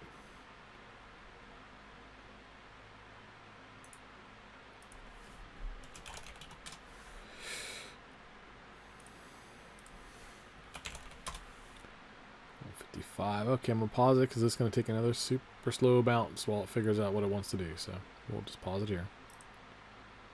All right, so that didn't take too long. There we are at 2%. We need 4 to get out with gains at 9. What are we at? 9,130. And it was so fast I didn't have a chance to snap it off. It went down to 116. I think we were in gains there for about a half a second and just couldn't get to it. It was just so fast. It was a super quick bounce. 1 minute chart's a little slow too. Sometimes when you're on the 1 second chart, you can see the order flow pushing back and forth a little faster, like on desire and demand, so you can get ahead of it. There's absolutely no books here, so it's really hard, to see soft walls or anything else. So when things are moving super quick, it kind of sucks. All right, here we go. So we might just get the 18,978. Ooh, we just need a minor break. Should we take it off? All right, this would be a totally break-even play at this point. We'd be out. Reset was everything we had hoped for. And now that it's there, we're thinking of being greedy. Like, oh, should we go for gains? Like, well, the question is, how does it look when it arrived? Are we being greedy or are we being smart? That's a big difference. So now that it's looking at it snapped off, it's finally passed all those other lows, except for 81. So 81's the next target, right? We're really looking for that snap off. We could run the risk of a crazy re-rally, right? Like that could be like the mop up. You know, if you read like VPA books, the mop up, that might be the mop up candle, the mop up setup before they, you know, shake out the very last people who are interested in selling and then ramp the shit out of it. All right, if that's the case, we're going to snap this button real quick. And we're going to be done. No matter if we're out in gains or a little bit of loss, we don't care. But we're so close now, and we were willing to take that 10% loss earlier that we could probably give it a second more to develop. We're going to watch this develop because we would like to take it off at least just a little bit above fees. Like if we could, it'd be nice, right? Wrong thought. We're way up here. We're past what we should be in, and we need to reset the trade. So that's the thing going through my mind. That's what I'm starting to think, right? That's how you get in trouble. The things I explained right before, I said like, we'd like to get some profit, right? We would like to get some profit, but only if it's a good trade. So we are looking at it now to see if it's a good trade. It's looking pretty sketch on that. It's re-rallied so many times. It's super fluffy. You know, it's malaise. It's just not going anywhere. So if we don't take this off now and de-risk and reset, we run the risk of it turning the corner on us and re-ramping like mad. You know, it might go the other way, and this might be it. I still think, given the setup and everything going on, that it has a lower test to make. But do I want to bet on that versus just taking it off and resetting it? That's the good trade, you know? So the next time that this pops back down, or if it starts to ramp, like I'm just out. Like I don't really care about cutting it off for fees. To me, that's still a winning trade. Even though if you go look in the, you know, close position, like, oh, look, we took a minor loss there. Like, nah, that's a good trade because we're in on the wrong side at a very crux spot. Like the trade's not in our favor right now. Like we're probably being handed a blessing of getting out versus, you know, being like, ooh, we're going to make so much money. Like that's the wrong way to think. That's how you get wrecked. Okay. So that is starting to re-ramp slightly. It's not a good ramp. You know, it's, like I said, fluffy. I'm going to give it a second to test overhead and reject, because if it does test overhead and reject, we'll get out where we would like to get out. That would be great. I would like to get fees, but it is not required for me to think this is still a good trade. But we're going to manage this trade as traders now with the expectation that we need to do the right thing for our account protection, you know, in general, just making a good trade. Because if we make the good trade, we're building good habits, right? And building good habits means is going forward, we won't have to struggle and be like, oh man, like what if I could get like some gains here versus like getting out with a good trade. Making gains is not a good trade. Sometimes just taking it off a little bit underneath or whatever, that is a good trade because your thesis for entering, you know, was wrong, or something changed after you got in there, like a CPI drop or a Powell or something stupid where you're on the wrong side. Like you have to consider that kind of stuff, you know, when you're looking at that. So even though this is an entertainment account, if we don't maintain good trades and maintain some, you know, cash, we will run out of money to trade. Like it'll just be like going to the movies 100% and being gone versus, you know, making good decisions, making good trades, and then just kind of self-propelling. Like that's the goal. You only ever want to fund once. I only ever want to fund once. I don't care what other people do. That's their business, you know, like not investment advice. But, you know, again, when I'm speaking like we, this, whatever, it is not saying like that is what you should do. Again, it's like if we were at a live studio audience, you know, and I'm doing a thing, taking pies in the face, and I say, oh, we're about to get a pie in the face. You guys aren't getting a pie in the face. But as a collective group, we're all part of the experience, you know, like, however, though, it's my trade. So please, as we go forward and I drop videos, don't ever think that when I say we, you, I, us, that I mean, you know, we're in the trade, you're in the trade, physically with your money. Like, we're just in the trade together, as in watching this trade with my money and what I'm doing. It's just the way I talk. So please keep that in mind going forward. And if that's not something that you can adhere to, please don't watch the content, because it'll just, you know, entice you if you're like, oh, he says us, like I should be taking this trade. Like, no, because there's going to come a point where I am actually live trading as well versus recording and uploading, because there's certain people out there that say, I teach you to trade, I'm trading live right in front of you. And like, live in front of you is live, not pre-recorded and put back out. Like, that's not live. Also, most of those people are never going to do this right here. Ask them to open up their trade positions closed when they talk all this, I'm going to teach you to trade shit, and look at their trades. They're not going to do it. because they're only going to cherry pick and show you good videos where they won, and maybe like one or two bad ones where they're like, oh, see, like, shit happens sometimes. Like, open up the trade. That's all you got to do. They don't have to talk no other, mess other than this is what I do. This is how I do it. Hey, and this is, the way I think. This is what it nets. Like, this is how it goes. Versus them just coming by and being like, oh, look at this big 300% win I got. Like, that's cool. What are the trades in between that 300% win? That's what I want to see. I want to see your track record. I want to hear you talk through your process. As you're entertaining me of how you do it, like, it's just like watching a good movie. I wouldn't go watch a movie without good dialogue. If there's just two actors on the screen, like, so if you're going to on-screen dialogue and tell me bullshit like, hey, I do this live in front of you, like, live should be live then. It should actually match what the definition of live is. And when you say, like, I'm going to show you, like, show me. Open up those closed positions, friend. Show me. Don't just tell me you're showing me and then don't show me, because you're just, like, trying to bamboozle me. Like, I know you're making content entertainment as well, but it doesn't sound like, it's not matching what you're saying when you're talking about you're going to teach me. Like, I'm not teaching anybody anything. I'm just showing you what I do. This is just entertainment. This is just shit talking. This is me just recapping and cutting on, other people that make content or, things in the world that are going on or in the trading space.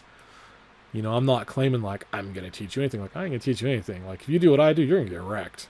This shit ain't easy. No one should be doing what I'm doing, especially on high leverage. Because by the time that you get that skill set and build the mental prowess to look at that trade and treat it right, like a good trade versus, trying to make money, you can be wrecked 100 times before that happens. It takes many years to get to that level. That's why I like watching other content makers that are actually good traders versus just saying they're good traders. Like, talk me through your process. Like, that's fine. It's entertainment, but be honest about what you're entertaining me with. Like, you could open up the closed positions and just say, hey, while I'm entertaining you, just so you know, like, I've made select videos and, I skipped this video because I got a loss. I skipped this video because it, bullshit. I skipped this video because, it was an expiration. Like, I'm not skipping any of that. I don't think it does anybody any good to, look at that kind of stuff and then find out that the shit people are saying is cherry picked. Like, that's kind of bullshit. Anyway, that's just my opinion. And again, like, entertainment, my opinion, this is what we do here.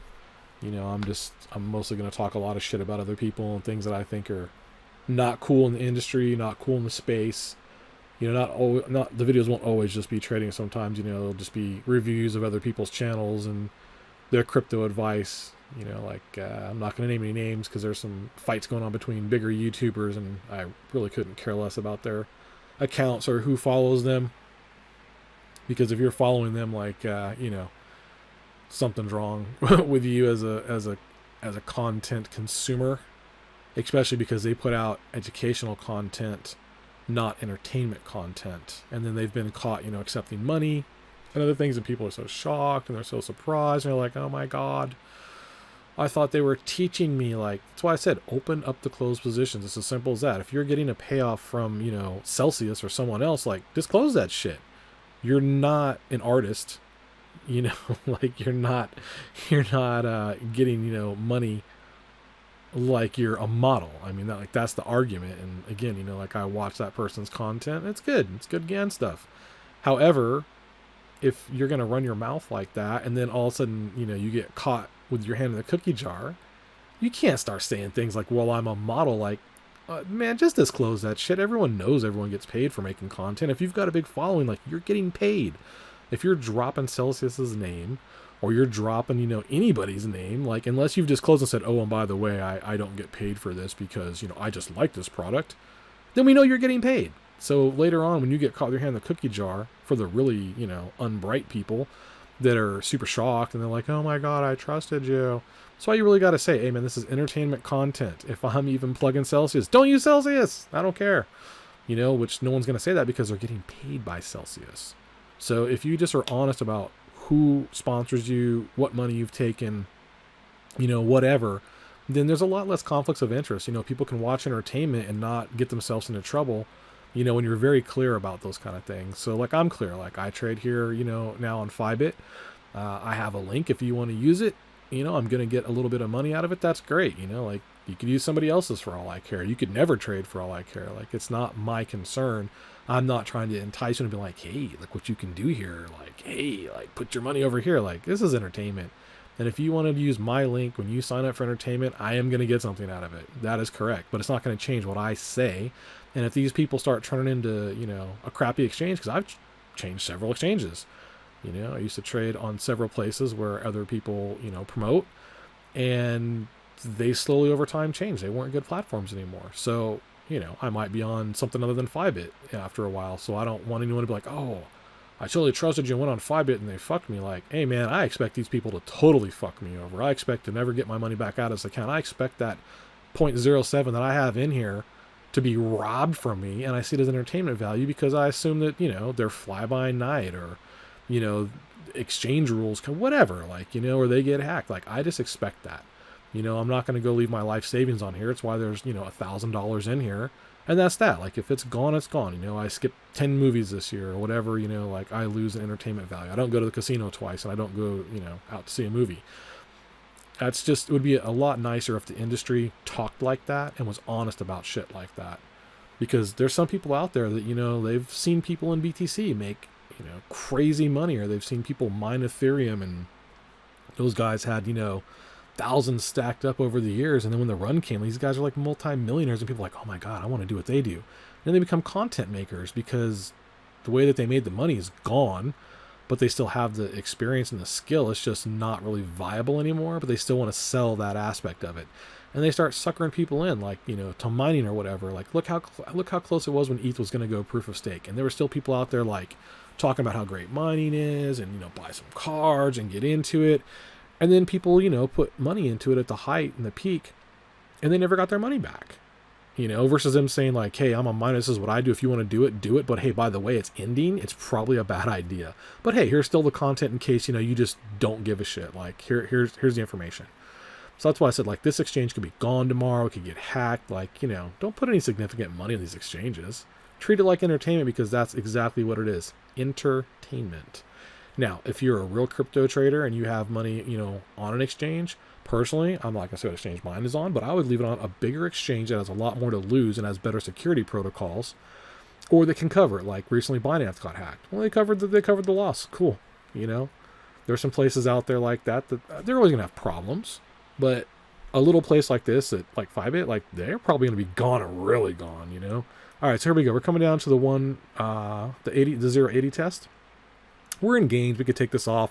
Do we want to be greedy and like dink around with trying to get to 978 to get more gains versus just resetting? This is what I said on that dip. No, we really just want to let it go, dude. Like, this candle's looking good. If it starts to reverse out, like, I just want to be done. And then I want to focus on this trade and then, look for the next setup for the short, right? So 1, 2, 3 candles looking good. Let's pop over to Tensor. Got a little bit of buys and some sells in the last 1 minute. We're definitely more selling off. We just broke through those walls. They yanked that wall before it got there. This wall was actually hit and removed through that wick. Is there any lower walls? 1936 is the next set of walls, so we probably could get the lowers. How does the 3 minute look over here? That's a lot of volume. I know some people don't use volume, but I look at it for stopping. If this kind of wick happened on something like this, there's not much down below. It's just real soft. When it takes that much volume to get through it, there's a lot of interest down there, whether it's short covers or longs getting ready to rally, into the underside of 20 test, whatever. It doesn't matter. That just says, like, there's potential interest there, and I don't want to mess with it. The video is very, very long. I apologize, but I've got a handful of other videos, floating around that are 5, 10, 20 minutes long, probably equal up to 2 or 3 hours, that said all the basic shit that this video said. There was not, really any way to make this any shorter. And I'll try to reshoot the same stuff in smaller segments over time, and then just, label them correctly so that, if you want to enjoy that kind of content, like a more educational of like, hey, why do I use elements like this? Like maybe like a 5 or 10 minute video on that. Some more in-depth stuff, of just select areas versus trying to highlight and get everything worked into one video. This is more just like a master video of, making sure that this is like the first video that anyone should watch. It's the whole, this is entertainment, not advice kind of thing. And then I'll break down later what I do once people understand that, like, I'm not giving advice to do something, but I'm just talking through how I do something, so that if for whatever reason you decide you want to have the same kind of entertainment, you know how to use the platform correctly, because even I made a mistake. Learn from my mistake right there. The big mistake is don't even leverage trade. It's a waste of your time, right? Unless you enjoy this kind of shit. But learn from my mistake. Expirations happen here. Make sure you go to the fine print on whatever exchange you jump on. Phi-bit, BitGap, BitMEX, whatever you're going to get on, and make sure you understand the rules of how positions are closed. And then from there, enjoy yourself. All right, so thanks for watching. I think given that candle formation, 108, 106, I am probably going to close this. What's the low? 19098. We really need a test of 19080. That's going to tell us what we really want to know. Do I want to wait 20 more minutes for that? Not particularly, especially when I'm in gains. I mean, it's a 1% gain. Like, I really could care less. But the whole point is that I got my money back. I went to the movies, right? And instead of paying $20 to see a movie, I got paid to watch this movie because I traded well. That's awesome. Now, how much I get paid to watch the movie, that's another story. But the main goal is that I got paid to watch this movie and my time was covered. Okay, now we're back to almost going to break even. 112, 113. Okay, so about 115 is where we have to get out if we want to break even on fees, right? Because we have a 4% gain at that level. We have 4.56 in fees, so we have to clear, basically over 4.56 to have any kind of gains at all whatsoever.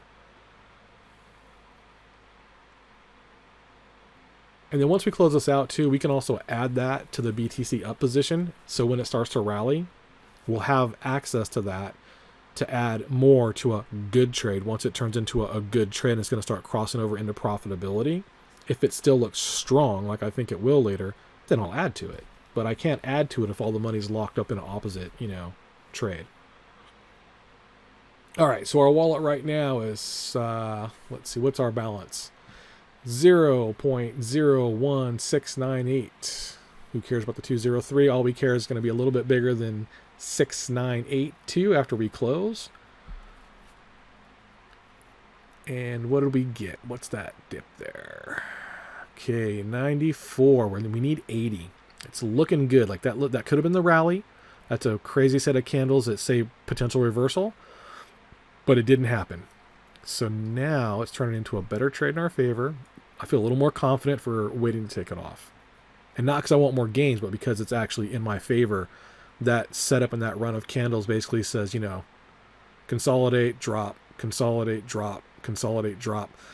And we're close to testing, the straight 1900. I mean, there we go. 8.6, 8.7, we're getting close with a low of 8.5. We need $9 to prove that we need to stay in this trade just a little bit longer, that it's still in our favor.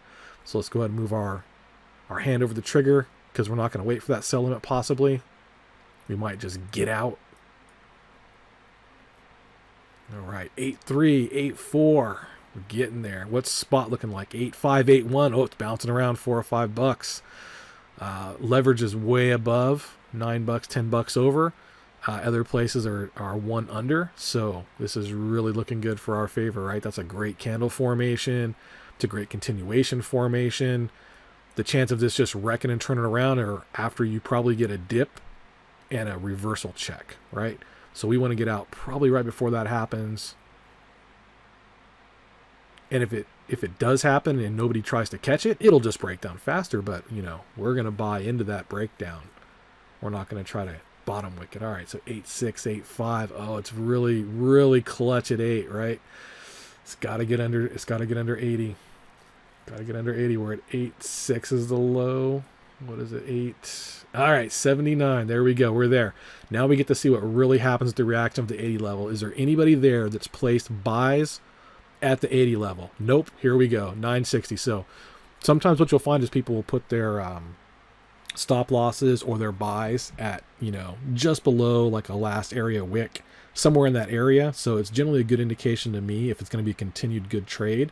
If when it tests that area, that there's nothing there, it's hollow. There was nobody there.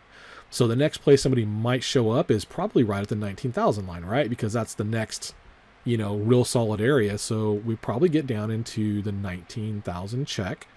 and possibly break over, just, to look at who's there.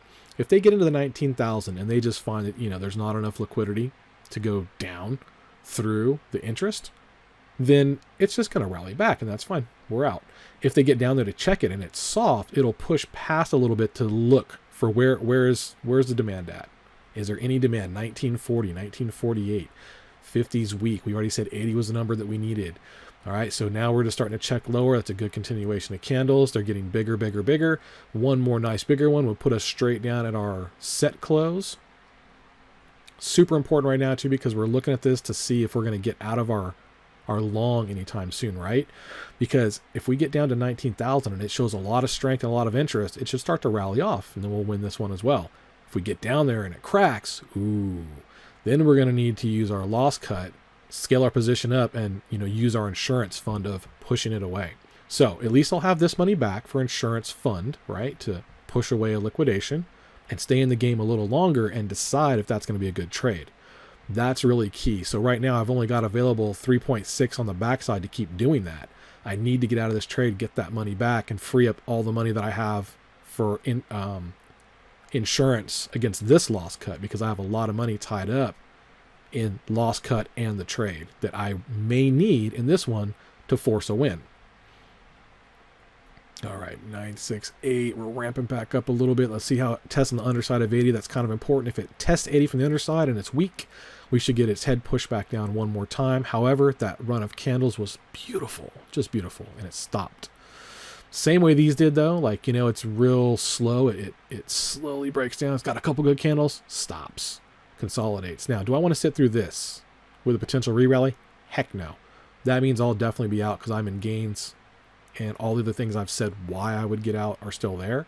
But given this continuation, we'll give it a second, right? If a couple of these start to do their thing and look good, we're out. If a couple of these things start to do their thing and look like 80 is going to push his head back down, we'll wait, right? Super exciting. Like this is where the entertainment is. All that other sitting and waiting, like, it's fun. It keeps me thinking, keeps me doing something, keeps me engaged. But this part, right, when you're close to your exit, ooh, that's the best part. That's where the growth comes. That's where the fun kicks in. That's where you find out who you are. If you're some greedy little chaser, or if you're logical, or how you decide, like, if it's a good trade any further, like, that all means so much. Like, this is where personal growth kicks in. Right here, right here, right here. All those things. All right, 49 is our low. Our last low was 43, so now we're trying to take out a 43. If we can't take out 43, it's probably time to go, right? Because a couple of those candles, they run the risk of taking us all the way back into having to ride another trend. I'm not interested in riding one more trend. Just not interested in it. I want out in this leg. When this leg ends, I'm out. I don't want to go from this leg to this leg and then hope for this leg. No. I want to be out at the end of this trend. That is my absolute max. I'm done with that end of that trend. This trend went from right there and that ended. Even though it broke down later, a new trend potentially started. It did fail, but I don't want to wait all that time in the trade and then give it all that time for other people to be like, huh, I think it's platforming. I feel like I'm going to go long. I'm not interested. Leg to leg. Leg to leg, in and out. The candles are going to dictate. That's our technical analysis. What do the candle formations look like? What's come before it? Is it at a key level? When is it time to get up from this movie and go? Right there. It's rallying back to 60. I don't like these candles. I don't like what they look like. I'm in gains. It might break down instantly off the 80 check, but I don't like it, right? I don't like it. I'm done. Out, right? Okay. So now our wallet is 708. We made a little bit of money. Now we are back to regular size. First thing we want to do, we want to pop over here, right? We don't want the movie we were watching and our protection, our insurance to get in the way. That's how I got in one of those other trades. I forgot to cancel it, went to bed, woke up, and I got, put into a 1x trade. So let's go look for that. If we entered it correctly, it'll be a 1x trade, right? So that BTC, oops, excuse me. Ooh, almost got myself. We just closed, right? What did we close? Did we close our short? Or we close our long? We close our short. That's why I don't like double trading both sides sometimes. Puts you in a bad mind frame. You make mistakes. So we want to cancel this 1x position because that's right So how did that get in there? I don't remember putting that in, actually. Did I put that in? Huh. It's odd. Okay, well, anyway. We don't want to be in this position because if it rises back to 19,640... Oh, yeah, that's right, because I had several trades on that. Sorry. I forgot, like, how I got into it. I was just... That number didn't make any sense to me because it was, like, 19.3 before. I forgot that I added a few... cut losses. All right, so we don't want to end up in this trade at 1x if it raises back to 19,640, right? We don't want some random trade, initiating. So boom, our insurance gone. That's going to go right back to our wallet. Now we've got 0.58 in available reserves to put in protection. So for the current long, we have, if it drops down below now for whatever reason at 18,920, we've got protection to push it away. We've got insurance, and once it does that, it'll drop and split the leverage between what it has currently at 50 and 1. It'll make 25. We'll have to come back in and add a new loss cut though, but now we've got the money to do so, right? Or if we see this starts ramping, so we made the right choice so far because it is starting to it might hit 80 and fall apart, but we've made the right choice. Now we can re-enter at 80 if we like, or however it looks good, right? We can sit down and watch the next movie. We have completed that movie. We've also got the option to see if this starts to rally. Hey, we come right back over here to market. We pick some interest level, leverage that we're interested in, whether it be, we're already at 50 and we say, hey, it's looking really good. We're only in at 0.006. Hey, let's jack that up a little bit. Let's add some money to the trade. It's looking fantastic for us. Hey, let's make it 75x. So 75x and 50 is going to split. You'll be at the difference. Or if you hit 100 and the 50 you're already there, you'll be at 75x. Or you could hit it at 25x and drop it down to give you some more padding, it just depends. But for the most part, I just stay on 50 right here and I'll get ready on the trigger, to double that trade in case the rally starts. And also, that's the same thing I want to take if I'm going to buy it down. So I'm kind of set in a position to sit down for my next set of entertainment. Like this is my next hand of blackjack, right? I just closed out one hand of blackjack. I made sure that I closed out my insurance on the blackjack hand. It's done. I'm going to go look at my close positions. What did I make on that? We didn't make a lot, right? But we were sized in bigger and bigger. We were in for more than a cost of a single movie. That was what I was saying. I was confused about why the cut loss was the number that it was. 30.4, that means that I had started at 50 and then I sized down a few times and then I also added back like I just talked about. So instead of being between 50 and 1, I pushed up like 75x leverage and that split the difference back up and put me at like 30.4. So we made an 11% trade and whatever, like nothing to write home about. It's not like you did fantastic, but if you're keeping it in the scope of this is entertainment, I'm going to the movies, right? I just got paid 11% to go to the movies and to learn something about myself. That's valuable. It's so valuable. The fees, hey, like the people that loan me the money here for Fibit, they're very nice people. They were nice enough to let me add money to my tiny little wallet and take a bigger trade. And for that, they get paid a little percentage of like the trade. That's fantastic. Some people are like, the fees are wrong. Well, you just borrowed 50x of your money. I mean, that's fair. So I never think of it when I look over at fees and I don't go, I feel like I'm getting screwed because it puts me in a bad frame of mind. It makes me angry at the exchange. Like, I don't see it that way. I don't really care what the fees are. I just take that into consideration when I go to the movie. It's like popcorn. It's like the fee of popcorn. I got the choice to, not go to the movie. I can watch TV for free at home. I don't want to do that. I want to go to the movie and I want popcorn. That's what I'm going to do. It's testing 1908 right now. So we definitely did the right thing. Now we're going to find out if this is going to be a breaker and if 19 is going to go away, right? So we look over here, we got P&L 11%. We're not like too excited or anything other than the fact that like we did good. We made a good trade, hey, right? So now we feel good about ourselves mentally. We had some dopamine. We can go back and reflect on this trade and get more value out of the trade and be like, what did we do right? What did we do wrong? What could we have done better? And when I say we again, me, what could I have done better? But this is how, like I look at my life. I just kind of assume everyone does that because that's what winners do. If you read lots of motivational stuff, that's the kind of stuff they talk about. Reflection. So we're going to reflect. So we sold. We got rid of our position. We did all the things we have to do to make a good trade. Close out the last position that was the insurance. If we opened one, change our leverage back, change back our, market to limit. Go through once that's done. Now we're, no risk of actuating another trade that we don't expect. We're ready in case things start to rip to jump back in, right? We're back from limit to market. We're on the right leverage that we think is right. We've got, the proper amount based on what we think is going on. And now once that's done, we can go actually over to close positions and go, all right, how did I do my trade? Okay. 30x. How did I get in that position? Well, I took like 3 or 4 trades, one protecting myself, one adding back on, size so that having a small percentage would count for more. Let's see, what percentage did we get? We got 11%. Did we do good? Hey, those fees are 4.5. We did good. We made 7%. Wow, that's good. As this wallet grows, right? If I keep making good trades, the wallet's only like, I don't even know what is, let me do the math real quick on that. I mean, that's, kind of irrelevant, but we're up from where we put money into the account, our movie going account here, our entertainment, and we're at 0.070, right? Times, what is BTC right now? I'll call it 19,000, right? So we have $1,330, $1,300, let's call it. Let's just call it $1,000. We have $1,000 in this wallet, okay?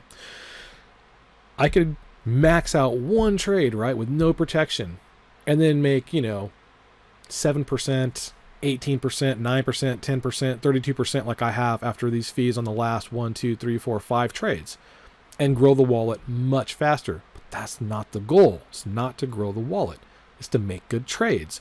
So if I did that, as you've seen, I got into 30% here because I had to use some of my reserves to keep me in the game, to pay for the insurance. I can't do that. So let's see how I can grow the wallet from, we'll call it from $1,000, whatever, on up. And as we make better trades, we'll have more gains, and then we'll have more money to put into the start of the trade. At some point, 7% of, $100, whoop-de-doo, it's $7. 100% of the same thing sounds a lot nicer, but it's a lot harder to get $100 out of these small movements. So really what you're looking for is that if the wallet is much bigger and there's $10,000 in the trade now versus, 100, well, how much is 7% of 10,000? Which I can't go all in at 10,000 because that's a bad trade. I don't have any reserves. But when there's way more money, when there's like $10,000 in the wallet, I can take a $1,000 trade. I can put this whole 0.07 in, and then it's a $70 profit, right? Nothing, again, glamorous, whatever. But again, that's the cost of 2 people going to the movies. Slowly grinding good trades. Just a good track record.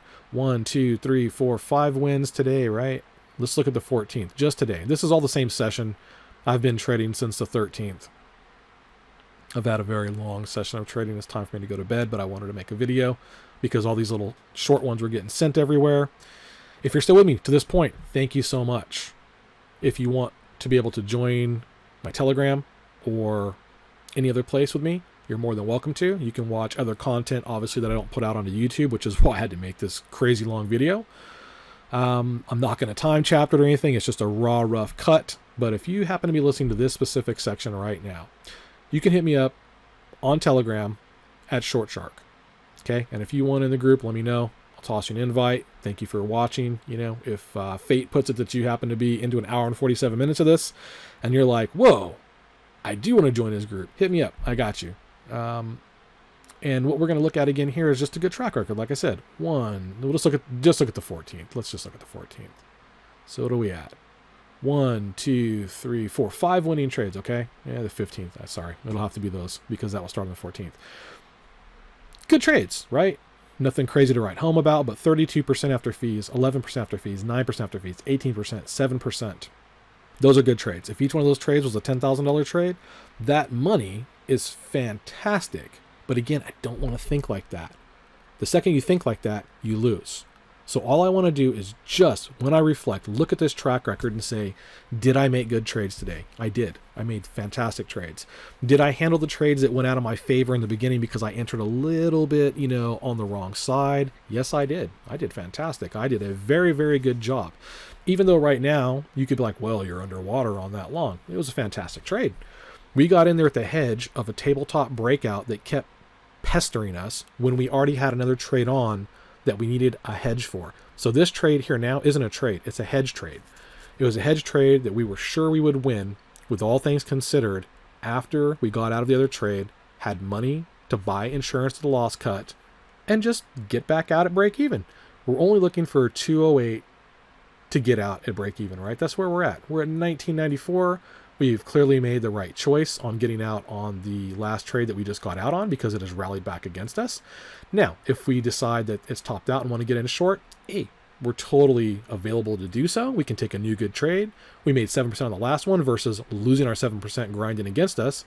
Now we can make another trade of any size we want. A small trade, a big trade, a hedge trade against a hedge trade. We have options. And that's what I really enjoy. I feel like this is just like going to the movies and having my choice of seating. I now have options. I'm not locked into both side trades or one side, like that's where you get biased. You're like, oh God, I have to do something to win this trade. Now that BTC up position, I don't have to do anything to win it. It was a hedge. It's fine. I'm okay losing it. It's $100 away. I'm like pretty confident that I'm going to get out of it. No big deal. So any trade I take now, it's because I feel like it's a good setup. I don't feel pressured to try to save my wallet. I don't feel pressured to try to save my movie ticket costs. I don't feel pressured for any of it. It's a good trade at 50x, close to where it's going to go, bouncing off a key support. Okay? That's the way that I see that. Now, could I be wrong? 1000%. Anything could change like we talked about through this entire 2-hour video. That's something you have to come back by and go, oh man, what's going on? How does it look in the push and pull? How does the bigger chart look over here? How are the things going? So we look over here, like I said, when you start seeing a lot of stopping volume like that, they tested into it. What happened? We talked about looking at the 19K breakdown. We didn't hang on for the 18,978 close for a few more percentage because there was so much volume dumping into this that we figured there might be a little bit of a re-rally. Could the re-rally go to here and stop? Yeah, but I don't want to sit around on that, dude. I want to take gains and then maybe get back in if it looks, crappy. Like that does look kind of crappy, right? On the 5-minute chart. Let's look at a 3-minute chart. You see there's liquidations down here, and there we go. That's exactly what that is. That's a beautiful run of candles, right? Started looking good, potentially could have changed there. Continue, that's a good continuation run of candles, though a few times where they got crappy, you could have got shaken out, or just take your gains. If you were in gains, it's fine. And then when it started to continue back down, you get back in. Now I see a lot of liquidations up here. I see a lot of high volume, and now I see on the bounce not much volume, right? I don't want to get involved in that because floating up wouldn't take much. And coming back down, there is a lot of interest that has been dissipated from the sells, meaning that all those buys that were in the way, they've been completed. They're gone. They're moved out of the way. However, it didn't break down past 19. That means that I've got time for a re-rally to get back into a short. I've got time to jump on a short cover rally. A short cover rally might go to right here, right? 19,158. Is that enough money out of 1972? Not really. So it's not a good trade. There's nothing in our favor yet. There's nothing in my favor yet. I still say I took it off good because the end of this rally, the end of that leg is where I wanted out. What did I do? I took it off into the rally leg end. This is an end. You might get a new start or a sideways, consolidation to a continuation. But that leg was technically done right there as well. This leg started to, you might wait a second, and as soon as it starts to rally off, the leg is done. This was a stall to a continuation. This is a stall to a bounce, to a potential serious bounce. Not good enough in your favor to take a long, but potentially starting to become one. And that's where you have to start watching really close. You have to start flipping over and being like, all right, what's the volume looking like? That's our technical analysis for there. I know a lot of people, are against that trading order flow, but I don't have order flow on this. I can't see how much is coming down the pipe. I can't see how many people are buying big, trades right there. I can't see anything on this exchange. It's lacking details that I would use to decide if I start seeing 1,000 prints go by, all the same size of buys right here, like I'm going to go long. I can't see that. I can't see the actual demand and interest. I can only see what the candle's doing, which is fine. You can still make money on that, but order flow does count for a lot when you're trading like Jesse Livermore style. Right now, I feel like a long is a good fucking choice. I'm already in a long though, so all I can do is add to it. So is it good enough to add to? No. But I think I'm getting out soon. And do I think it's good enough to take a short? Hell no. I want to wait until it rallies up in this area, right? Maybe up in the 200, 300 area. And if it, looks bad, then I'll take it short again. I'll take it for what trade would that be? What's the setup at that point, right? That is going back down to recheck the 19K area for a breakdown or a bottom out. At that point, though, I want to be back out at 19,000 because that is the idea going into it. I'm getting into it because I feel like it's exhausted itself on that leg up, And the only choice it has is to go back down until it finds support. Logically to me, where is support? 19,000 zone, meaning like $100 over, $200 over, zone. I don't mean like to the dollar. But if I'm already up at like 19.3 and it's out of gusto, it's out of gas, it's just done. Well, it's going to come back down until it finds more gas, till it finds more support. So that's why I start looking at logical points, where it's at exactly right now. That's the bottom of that wicking, top of this wicking. If that becomes overhead resistance and lets go, then that's a key spot to me too. If it starts to pop over and get crazy and gets exhausted when it comes back down, that's a key area. I want to watch that area. One set of drops, consolidation area, consolidation before it goes over, consolidation, some more before it goes over. That's a key zone to me. It's very crux at that 100 level. The other one would be right there, which is not much overhead, so even if it gets over this level, that's another key one. They're too close together, right? So on the way back down, super key areas would be like this 133, this 100, this entire sideways zone that was platforming.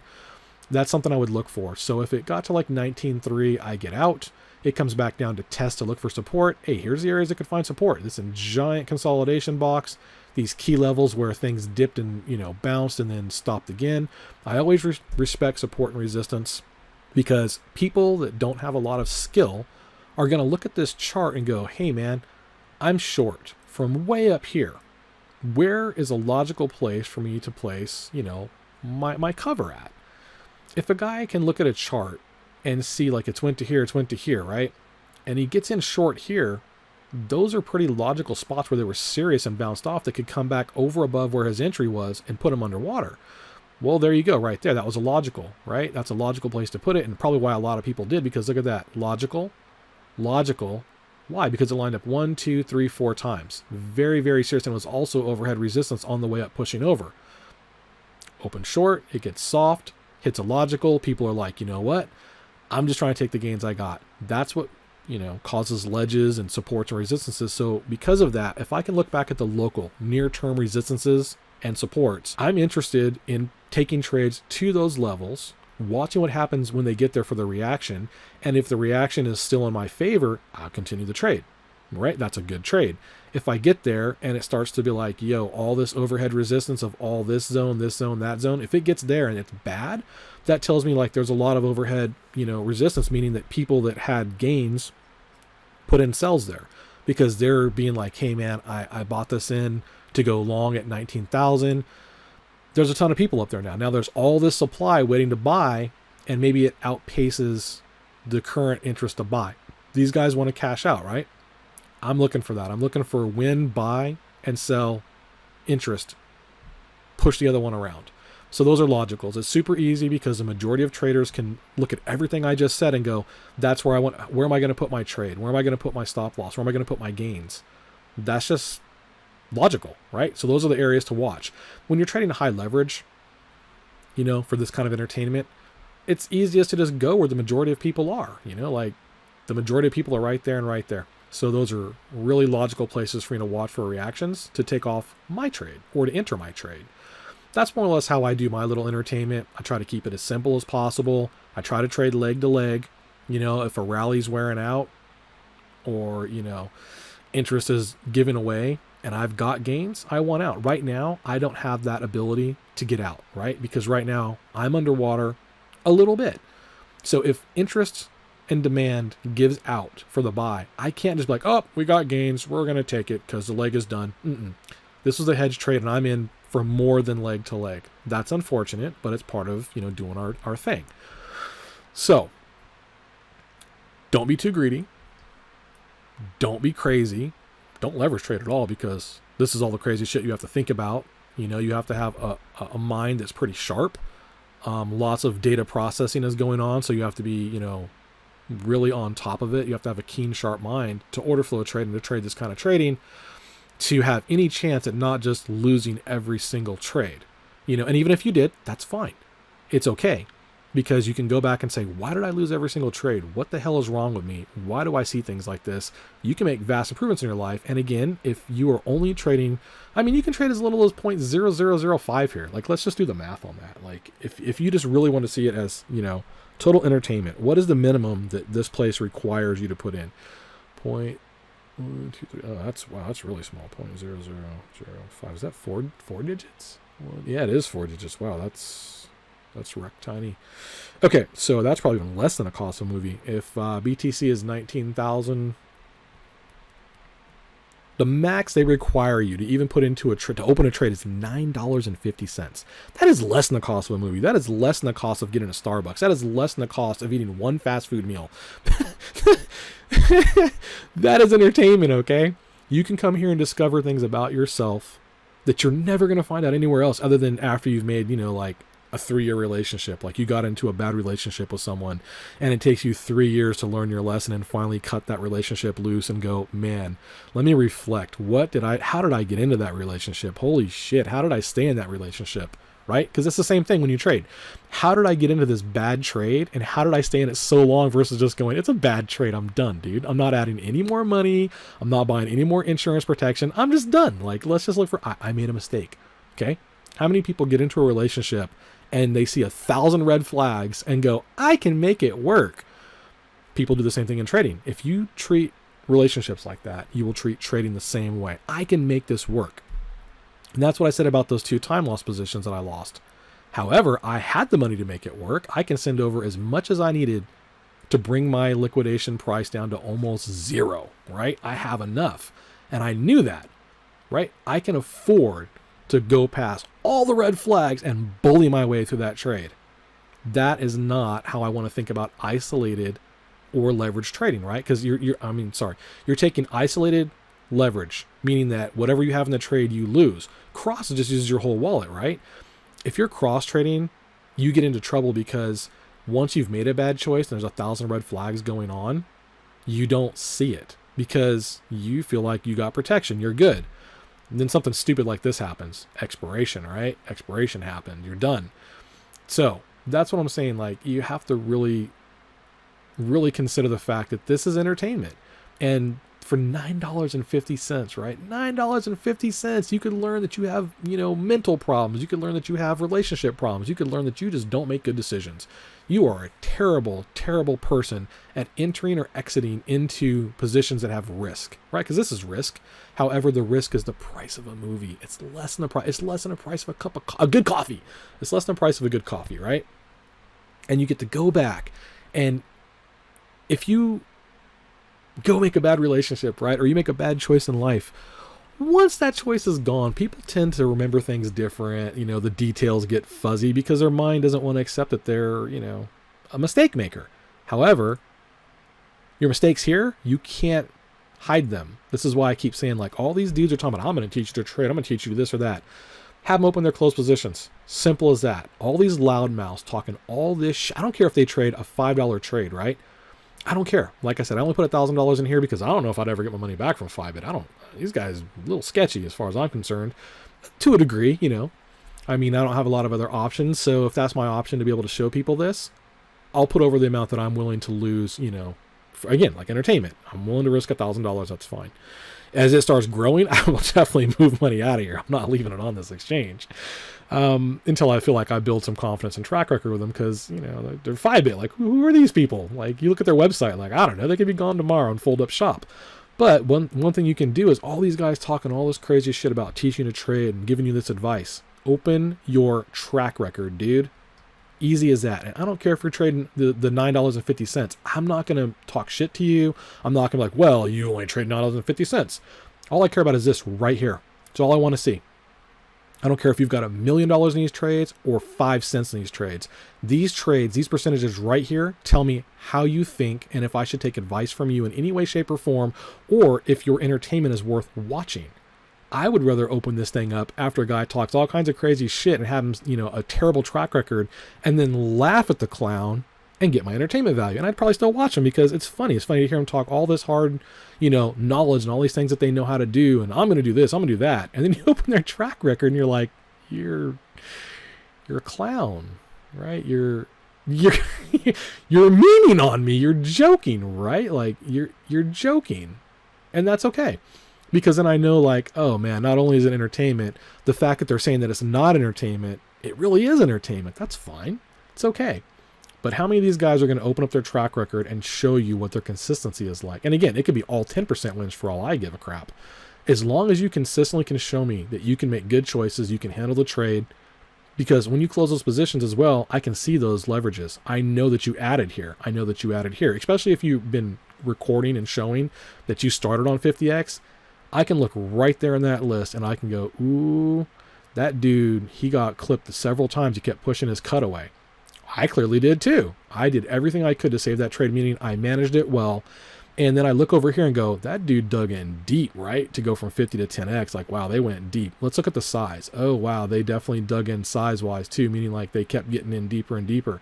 How did they do at the end? Oh, they took it off at 2%, at 1%, was their fees, 4.4. Tells me that mentally they're strong. The second that was back in their favor, they didn't hope for more. They didn't say, I deserve more because I've been in this trade forever. They took it off because it was a good trade. That was the reason. That is the kind of stuff you can see in people's closed positions, right? Seeing 100% wins here and there and 40% there, like that doesn't mean anything. The entire track record is what matters. And if none of these are 100% wins, it doesn't matter because they're 43, 6, 12, 12, 17, 15, 6, 12, 15, 22, 20, 44, 18, 23, minus 6, 8, meaning obviously, like, hey man, like that was a good trade. I knew there was a problem. I took it off as soon as I knew there's a problem or as close to being able to rectify the problem, right? So even though that's a loss, like it's a good trade. I can tell. I'm a trader, so I can see someone else's track record and I know, looking at the track record, what they did, if they're full of shit or not. 10, 17, 89, 36, 22, 17, 64. As soon as I see those, right, I see 2 bad trades in a row, right, after seeing this great track record, I want to look in deeper, and I look over here and I'm like, what? Oh, expiration, right? So I know that guy isn't real on top of the details, right? And like I've said the whole video, like I'm not going to sit here and lie about it. Like I didn't read the details. I'm a fuck up, like I fucked that up, and I can't blame them. Like I'm the fuck up. And if I look even further, I'm like, oh, well, 17% is not so bad. They managed it pretty well. They were close at expiration. Why is their leverage so low? Wow, they pushed that shit away forever. Wow, why is the loss so high than those 17%? Holy shit, they dug in deep. That's something I would want to question that trader about. And that's why I said what I said when I said, hey, the point was I sent over money. That's when I started the video, I showed that I had 2 entries. I had that like little $300 send over and that $800 send over because I knew I was going to dig this trade out, period, because I knew it would be in my favor soon enough. I got clipped by expiration. But if I was questioned as a trader from like a prop firm or another trader and went, hey man, explain yourself on this one. What happened? I've explained myself. And anyone that trades goes, oh yeah, okay, yeah, I understand. So how did you get clipped on the next one? Well, this was my down position. This was my hedge. And I got fucked in expiration on both of them. My fault, like I've said, back to back. I don't want to see any more expiration expires in this guy's trade feed or no more than like maybe one more, like maybe there's a point where, again, it could happen and they could be like, hey man, like I dug in as hard as I could. I was managing the shit out of this trade. I knew expiration was coming. It happened. I entered sloppy. Okay, that's fine. Shit happens. You entered sloppy and you got attached to that trade. Again, attachment issues, right? You see 1,000 red flags and instead of getting out, you dig in. I don't want to see this anymore. I've explained why this happened. If it happens again, I got attachment issues and that's quite possible. So let's look through the rest. So I have any other attachment issues? Nope. 2%. So I want to look at that. Like, why is this percentage so low? What did this guy do? Up 10%. 10x. He was digging in. The position size was growing because I know that this guy's, starter position is anywhere from 0.1 to 0.6. And his starting leverage was, 50. I can also ask them to open their open position records so I can see the time they entered and how many times they entered that same position before they closed. So I can see how they dug in. Again, I can see that trader's mentality and if, I'm interested in listening to what they have to say. So again, can they explain it? Yep. This one got dug in like fuck, gave up. The very next trade obviously was a much smaller size. That was the entry size it was. This I was posting about in a different video, so you're never going to know what happened other than the fact that I can just say, good trade, good trade, good trade, good trade. Nothing to really question about it, just good trades. I look at the percentages, all 50, 50, 50, 50, 50. I normally open 50. If you see like 100 or sometimes, like 75, it doesn't always mean that I've split the difference. Sometimes, like right now, if I think this is good, I might just open a 100x trade right here, right? Because I feel like I'm confident that I'm going to get the leg. I want the shorter amount of movement to try to capture a much smaller move, because that's a good trade at that point. But normally, is a 100x trade a good trade? Fuck no, dude. Stay away from that shit. It's dangerous. Is even 50x a good trade? Fuck no. Unless you're trading so small that losing it doesn't matter, or you know how to really, get in front of the insurance. So these are the things that I'm thinking about. And again, if you're questioning these guys open their track records, when they open the track records, ask them questions. Hey man, what happened to that expiration? That's not my fault. That's 5bit's fault. Yeah, you can stop talking to that guy. It's their fault. I mean, the reality is how did that happen? Like, well, I didn't know. How did it happen the third time? Well, I'm attached to trades. I got attachment issues. I got entry issues. I got problems.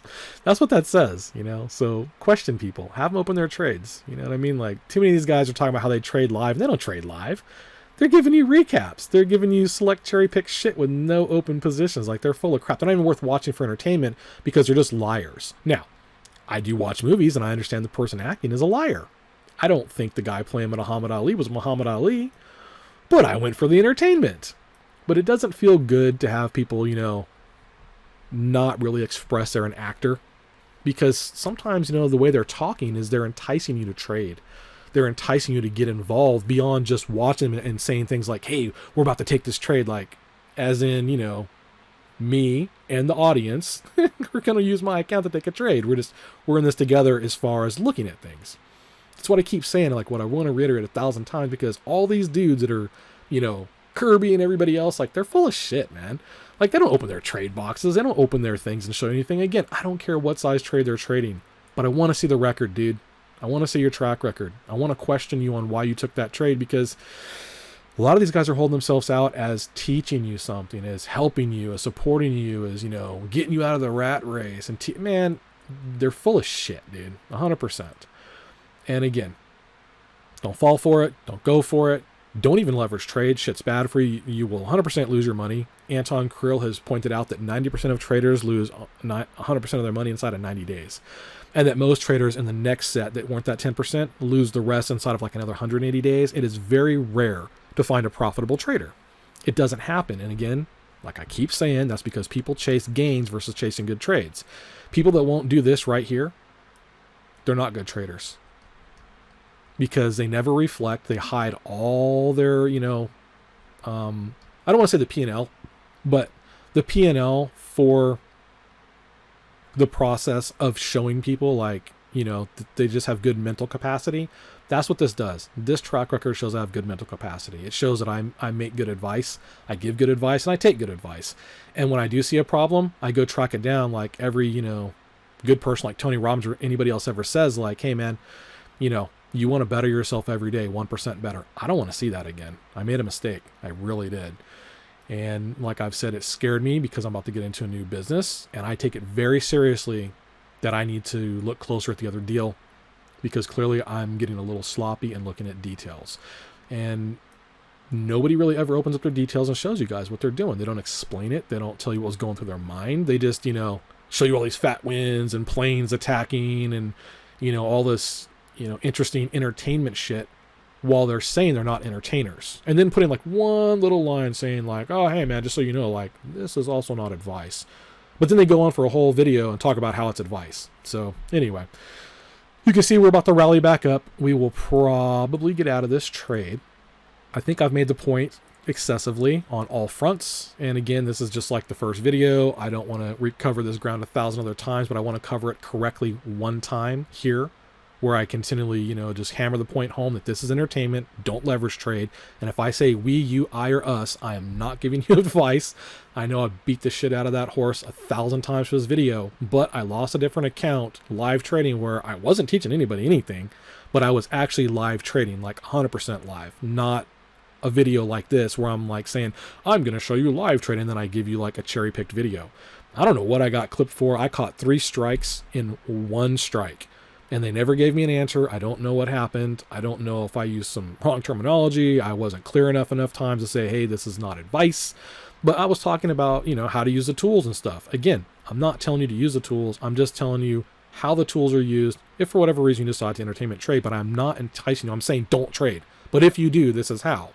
I thought I was clear last time and I lost an entire account for no good reason. I don't understand. And I would never make the same mistake a second time if they were just nice enough to tell me what I did. All I ever got back from them was, we've made our final decision. Your account is closed. I appealed it and just said, hey, that's fine. We're on the 3 strike. Tell me what I did so I don't do it again. And they just said, matter's closed. So anyway, I'm going to start this new account here.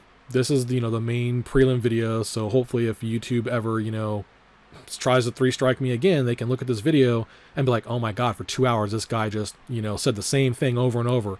He's not an investment advisor. We, you, I, us. It doesn't mean us together. It's just, the way they talk, like for the point of saying like, it's weird to talk to myself. So if I'm sitting here like alone in my Twitch, room and I'm like, all right, I'm going to make this play, because I play Magic and, if there's somebody in there and I'm talking like that, it's weird, dude. It's creepy. So I've went to talking in like the third person of like, there's actually an audience there of saying we. It just feels less weird to me. And trading is very mental. So I don't need the extra mental stress of trying to make sure that I don't say we and entice you. I'm just saying we because it's fucking weird to say I when there's no one around, there's no one here to talk to, or be like, hey Joe, like, all right, man, like, all right, I'm about to take this trade. Let's take this trade, Joe. Like, we're on it. And Joe's like, yeah, bro, I'm over here watching you. It's like a baseball game. If I go out to take a hit, I'm like, we're about to hit this home run. I don't literally think that all the fans in the stadium are at the plate with me, but that's the only way you can include people is be like, we're about to hit this home run, right? Let's do this. I mean, I guess some people walk out and go, I'm about to hit this home run. Like, it's not about me. It's about including everyone and having a good time. But yeah, I'm the guy at bat, like you're not. And I'm not saying come down here and bat for me or to go, play your own game. It's just that's the way it is. So hopefully I've covered this enough that if YouTube ever looks at this again, they're like, oh my God, this guy never shut the fuck up about it being like the way that it is. He's not enticing people. I'm not an investment advisor. I'm not a CPA. I'm not saying to take any of these trades. I'm not saying to do anything other than enjoy my content. I will try to hammer this much less in the future to make it more fun. But please, if you're on my account, if you're on my social media, just understand when I say those things, I'm just trying to be inclusive, nothing more. I don't want to be just like, oh, myself, it's all about me. Like, it is us, like, watching a thing, doing a thing. And I want you to be able to ask a question and be like, hey, man, why did you do that? Hey, man, can you open up your closed positions? And I say, sure, we can do that. Of course, I just click the button and I'm opening it. But sure, we can do that together. We can do that together, as in I'm the only one doing it. You're just a bystander saying, hey, man, here's the thing I'd like your hands to do. Could you do this for me? Yeah, I'll open up the closed positions. And then you can say, hey, I got a question. Sure, I'll answer the question. We can do that together. You can ask me a question, but I'm not telling you, hey, you go open yours and let's look at yours. I'm saying if you want to look at mine and you want to ask me a question of why I did what I did, I am all about it. We are, in this together only in the sense of those things that I've explained. Nothing more, So again, my main advice is don't trade. It's dangerous. It's very hard to learn. However, if you want to, it's very satisfying for self-reflection. It is fantastic to get edge in other places of your life, just like I believe in, like if you're a Buddhist, that you should reflect. If you're a yoga person, you should do yoga because yoga strengthens the body. And if you go to get into a particular pose and you can't do it, you realize what right away? You have a weakness somewhere, right? So if you can't hold a particular pose, you're like, oh man, my lower back isn't strong. Oh man, I don't have good, glutes, or I've got crappy calves. You can go work on the select area that's a problem that's causing you weakness versus you just being like, I'm never going to do yoga. I'm never going to do anything. I'm going to just ignore all my faults, all my weaknesses, and I'm just going to pretend that I'm amazing. And then one day you get into trouble because someone calls you out, or you get in a position where you need strong calves or a good back and you get wrecked, right? So that's why I say don't trade. Particularly if you don't want to do self-reflection and you don't want to get wrecked mentally, physically, and hurt yourself, don't leverage trade. It is not for you.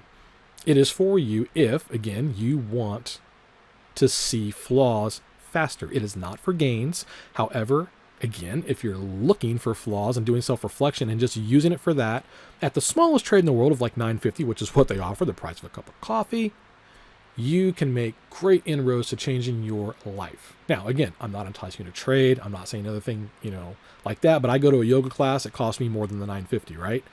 I pay more than that to learn my weaknesses, and I could just sit here and trade, be entertained, and potentially get the money, back that I spent for the class. Again, byproduct of knowing your weaknesses means that you make good trades. A byproduct in this particular form of entertainment means that you get your money back that you put up for the entertainment. And that's why I trade. Again, I do lots of other things, but I am not enticing you to do that. Again, just want to make all that clear, how I see it, the kind of things coming out of my mouth, what I mean. And from there, you are more than welcome to watch my content, get into my Telegram, ask questions. If you have a problem with anything I've said, please don't just go cry to YouTube. Send me a question, and I can change, whatever the problem is. Again, I don't know what I got clipped for before, but it's not fun to go make a lot of content and get a lot of followers and all of a sudden get clipped for 3 strikes. I don't know what I did. So, again, more than happy to answer questions. I'm not an investment advisor. I'm not a CPA. So if you're asking hey, can I make a lot of money doing this? No, the answer is no. You're going to lose. Don't get into it. If the question is, hey, what does that box do right there? Oh yeah, dude, I can help you with that. So when I say I can help you or answer questions, that's all I mean. Or when you're like, hey man, what happened over here? Are you